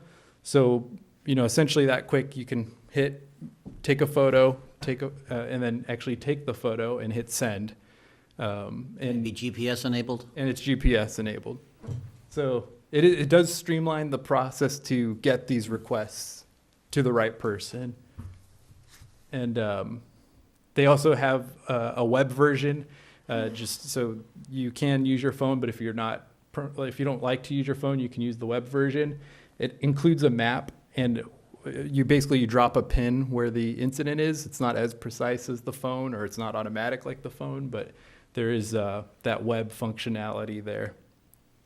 Ventura County Public Works, I'll just breeze through it. It's very similar, but the one thing I wanted to show is they had a good, they have enabled their app so you can see the workflow, so you can see where it is in the process. So it says submitted or moved from submitted to in progress, and I think they actually have it set up where it'll actually say a staff person that's working on it too. And so they actually have made their workflow public so that people can see that the issues are being worked on. One challenge that we ran into in Oxnard that we'd obviously have to work through here as well is when we first launched, we kind of came to the realization that we weren't prepared for the influx of new complaints, and we realized we didn't have new staff to deal with those issues. But we made it easier for people to get those issues to us, which is always a good thing. Watch out what you wish for. That was the moral. But a lot better than that, yeah. But so it's just something to think about, and as we think about the workflow and how that works. Now, I bet with this other group that I didn't mention in the report, they have web applications which you don't have to download. So the nice thing is any phone can use them. Basically what you do is you bookmark the page and it creates an application whenever you visit that page. And you can still send notifications and things like that. I guess the big concern I had when I was looking at it is it's new. No one else has really done this locally. And the costs are about the same. So it just comes down to, I think people are more familiar with smartphone applications versus a web application. But I showed it, and I think it could be worth looking into if we issue an RFP and they respond. But that's the quick overview of it. Like I said, we met with Excella several times to kind of get an idea of costs, and the subscription pricing, the $3 or $15,000 per year for 3 years, that's pretty set. The part that is a little bit flexible at this point is the startup costs based on how many features we want. And we go through that in the report a little bit, but how detailed you want your workflow to be and how many steps there are to it. Whether they have to create the GPS functionality from scratch or whether they can integrate into a city GIS program, which my instinct is that they won't be able to integrate into what we currently do. So there's some one-time startup costs associated. And, we started with Excella because they are the known providers, but as noted in the staff report, the recommendation is we put a draft RFP together, and our suggestion is to release that RFP and see what kind of responses and estimates we get back. But Yeah, well, my reaction to it is, I won't wait till the end because we're almost to 10:30, but if you've ever seen Charlie Chaplin in Modern Times or Lucille Ball in the Chocolate Factory, we got that glitch in Oxnard is not uncommon. We're having a hard time, and nobody's reluctant to complain in the town. So I think they would be shoveling this stuff a whole lot faster than we're presently prepared or staffed to respond to.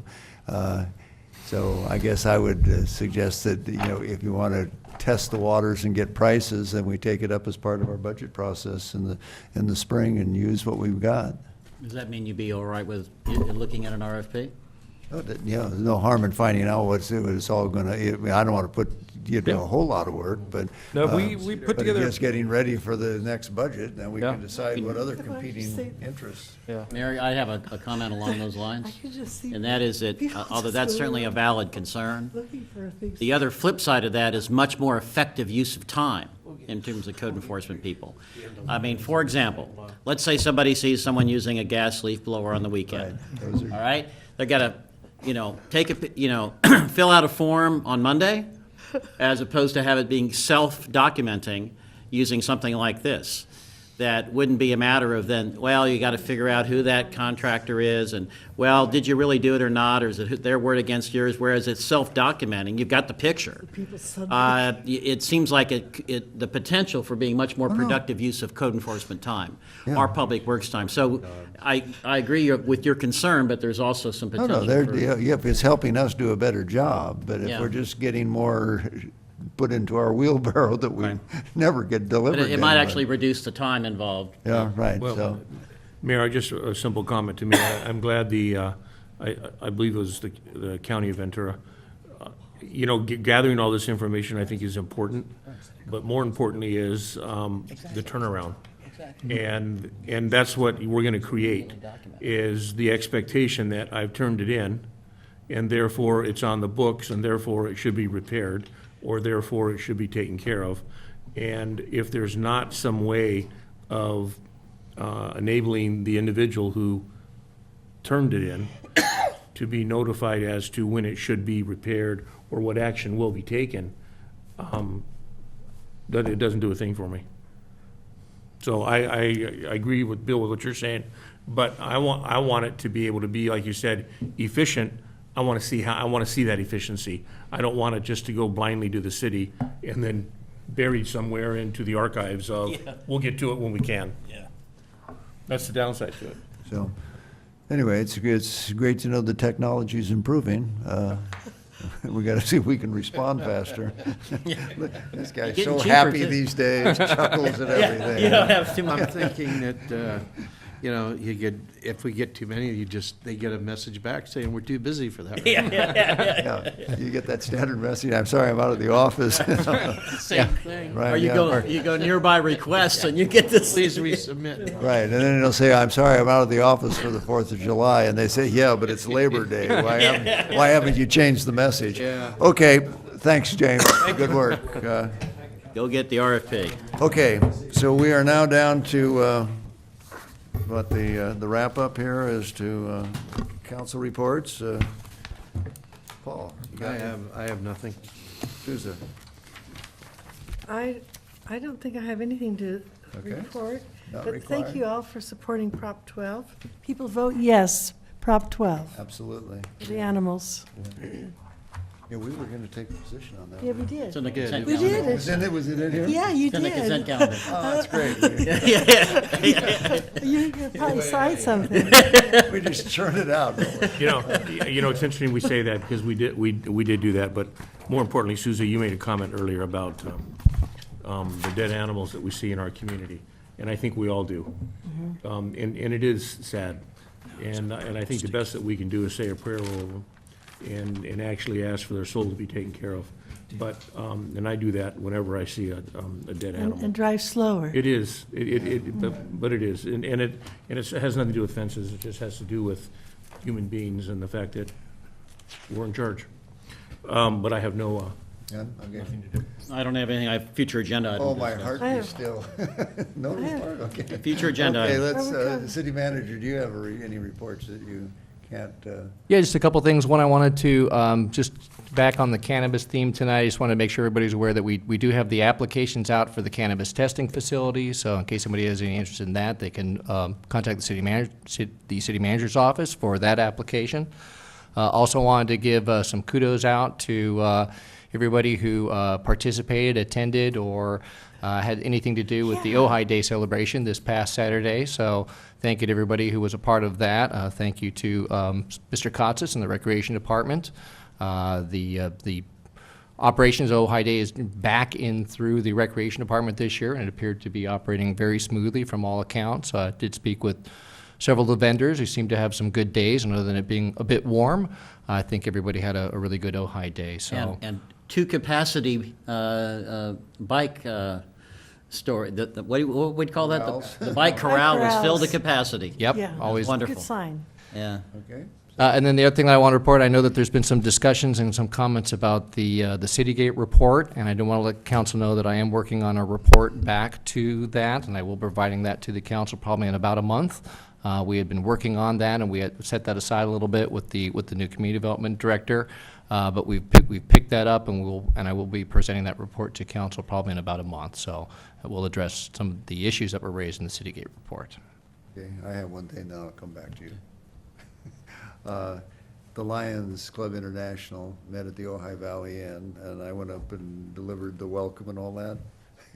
It was remarkable. It was like visiting the United Nations. They had translation booths, they had people from all over, you know, Yeah. they said the board of directors, I thought, well, maybe 12, 15 people, you know, that it was just, and the president is from Iceland, Gudrun, and she sent us a little plaque, which I'll bring to the next meeting, we'll stick on the wall. But it was very nice, and the connection between Ojai, the City of Peace, Fred Smith, and what we have here, it was a nice kind of alignment. Bill? Yeah, just 4 quick questions, kind of putting together future agenda and questions to the city manager. When do we have to act on the ATP design guidelines, or not, you know, one way or another in order not to hold up the implementation of that grant? I don't know off the top of my head. I understand the question. I just want to make sure we don't Sure. let that slide, that we take action, we don't endanger that grant. Okay. We have an opportunity, I believe it has to come to us, we might want to have some additional tweaking or something, Absolutely. but we need to do it, you know? Yeah, I want to do some Understood. additional tweaking, You yeah. know, but we just need to get it done. Okay. And not hold that grant up. Okay, Right. I'll get that answer to council. And then, real other, But before you change that subject, and I'd like to see what the, in today's market, the grant will cover, so Okay. that we can break it into pieces so that it's logical, because we do not have the kind of money to just, you know, keep rolling along unless there are more grants out there. I have one more thing to say to that, too. It seems like there's a design phase of it. There's money allocated for that. Is there any way that we can allocate what all of us want through that design process, is actually doing some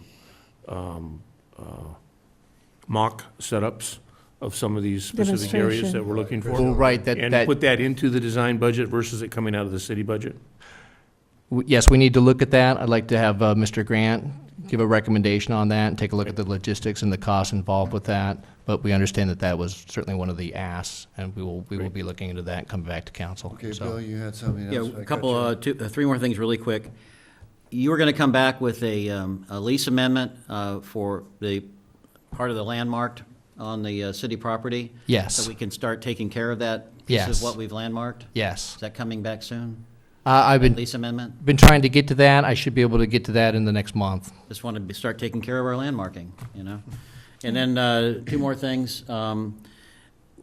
when are we scheduling? I think it's been a couple months now, or 3 months since we had recommendations from the BAB in terms of text amendment review. That's scheduled to come back at the next regular meeting on November 13th. Okay, and the last thing I want to ask is that I am deeply concerned that we're having a staff interpretation of what's required in discretionary review in terms of CEQA, new CEQA requirements. Right. Without any council direction in terms of locally adopted CEQA guidelines. And I know it's not in our work program, but I'm getting increasingly concerned hearing from constituents about additional burdens being put on their discretionary reviews without any council review or direction. And I think we may need to look at rescheduling that work product in terms of locally adopted CEQA guidelines. So that item, you had raised that item previously, and you did get a second, and so that is on the list. We currently have that slated to come back to council at the first meeting in January. Okay, thank you. I get, is it my turn? I get reports and comments mixed up. When I hear the word time for council reports, I think it's a report, like some technical report. I don't know why I do that. But I have comments. These may sound like small things, but I think as a city we should set an example. So if we're in a public place where you can't provide our nice glass water bottles, I don't know how the rest of the council feels about this, but you could just send an email asking us to bring our own water. I'd be perfectly happy to do that. And then you could save your plastic bottles for when there's an earthquake or an emergency or something. Okay. If it's okay with the rest of the council.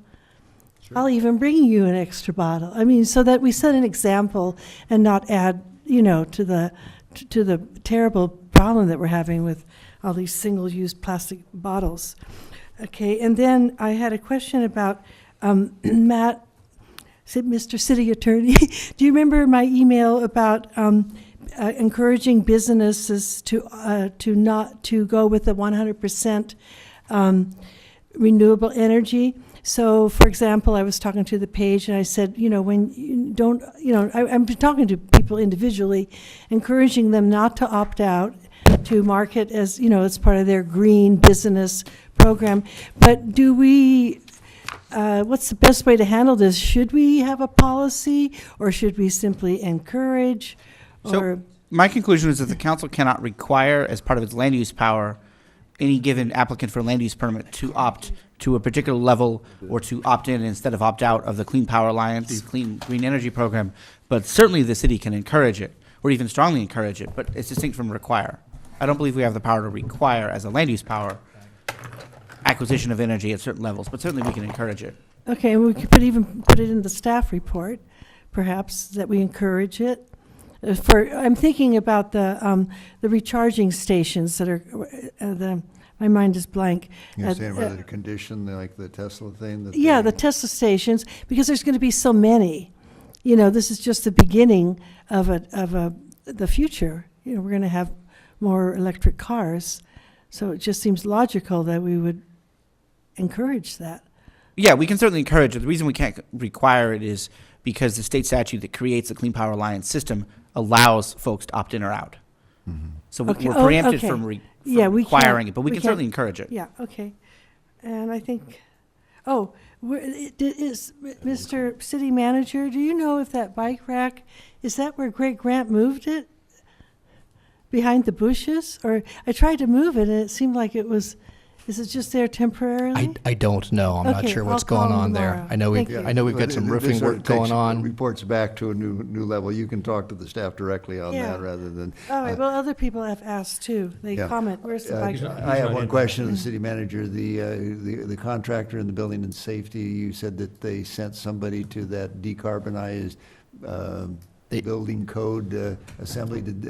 I think it was on the 22nd. I couldn't remember I have not heard a report. And get some feedback for us as to what they learned. You bet. I was unable to go and join them. I intended to, but that was yesterday, and I didn't make it. Randy. So just two things. I'll let Steve talk about Carnegie Mellon. They are coming back, and he has the date. But I just wanted to while it's on my mind, just when we're in debate and it gets intense, like it did tonight on cannabis, and individually myself, when I start speaking to the audience versus speaking to you, that's not appropriate, and I just wanted to clean that up, knowing that in the heat, you Yeah. still have to remain, you still got to keep your cool, and I lost it in that minute, but aside We all really care about this right, community. okay, great. And sometimes our citizens turn around and they do the same thing. We all have passion in the room, so I'm sorry for the heavy gavel, but I. That's right. That was a good one. We needed it in that moment. That was a good one. Okay, well, I think. Steve has one thing on Carnegie Mellon. Oh, and I also wanted to mention future agenda items. So the Carnegie Mellon event is scheduled for Tuesday, October 30th, from 6 to 8 p.m. here in the council chambers. So again, that is open to the public. And then I wanted to mention for future agenda items, we do have a little bit of a break here. We have no regular meeting next week nor the following week, since we have 5 Tuesdays this month. So November 13th is the next regular meeting. We have a joint meeting with the Arts Commission at 6 o'clock. And then on the agenda for that night, we would be bringing back the second reading of the cannabis manufacturing ordinance. We would have the second public hearing on the district-based electoral system. We also have an appeal of a planning commission decision for 214 West Aliso Street. That will be coming back to the council on the 13th. Wow. The building code update, the aforementioned building code update with the recommendations for the Building Appeals Board will Wow. be coming back. Also, design guidelines from Community Development Department. The 20 is plenty discussion, and what should be hopefully a quick, perhaps even a consent calendar item to consider increasing the limits on bidding to be consistent with changes on state law that are taking effect January 1st. Okay, And a little Carnegie product Mellon again, defect. October what? Next Tuesday. I'm sorry? Tuesday, that's what? October 30th, right next Tuesday for the Okay, Carnegie great. Mellon event. Steve, are Okay, you providing, are we providing any refreshments or anything of that nature, or is Carnegie providing that? How are we doing it? I believe they're providing that. Okay. Okay, I think we have a personal injury claim to getting ready to Yeah, file from the, Meeting's adjourned, thank city you. attorney. At least we got a cleaning bill, maybe, you know.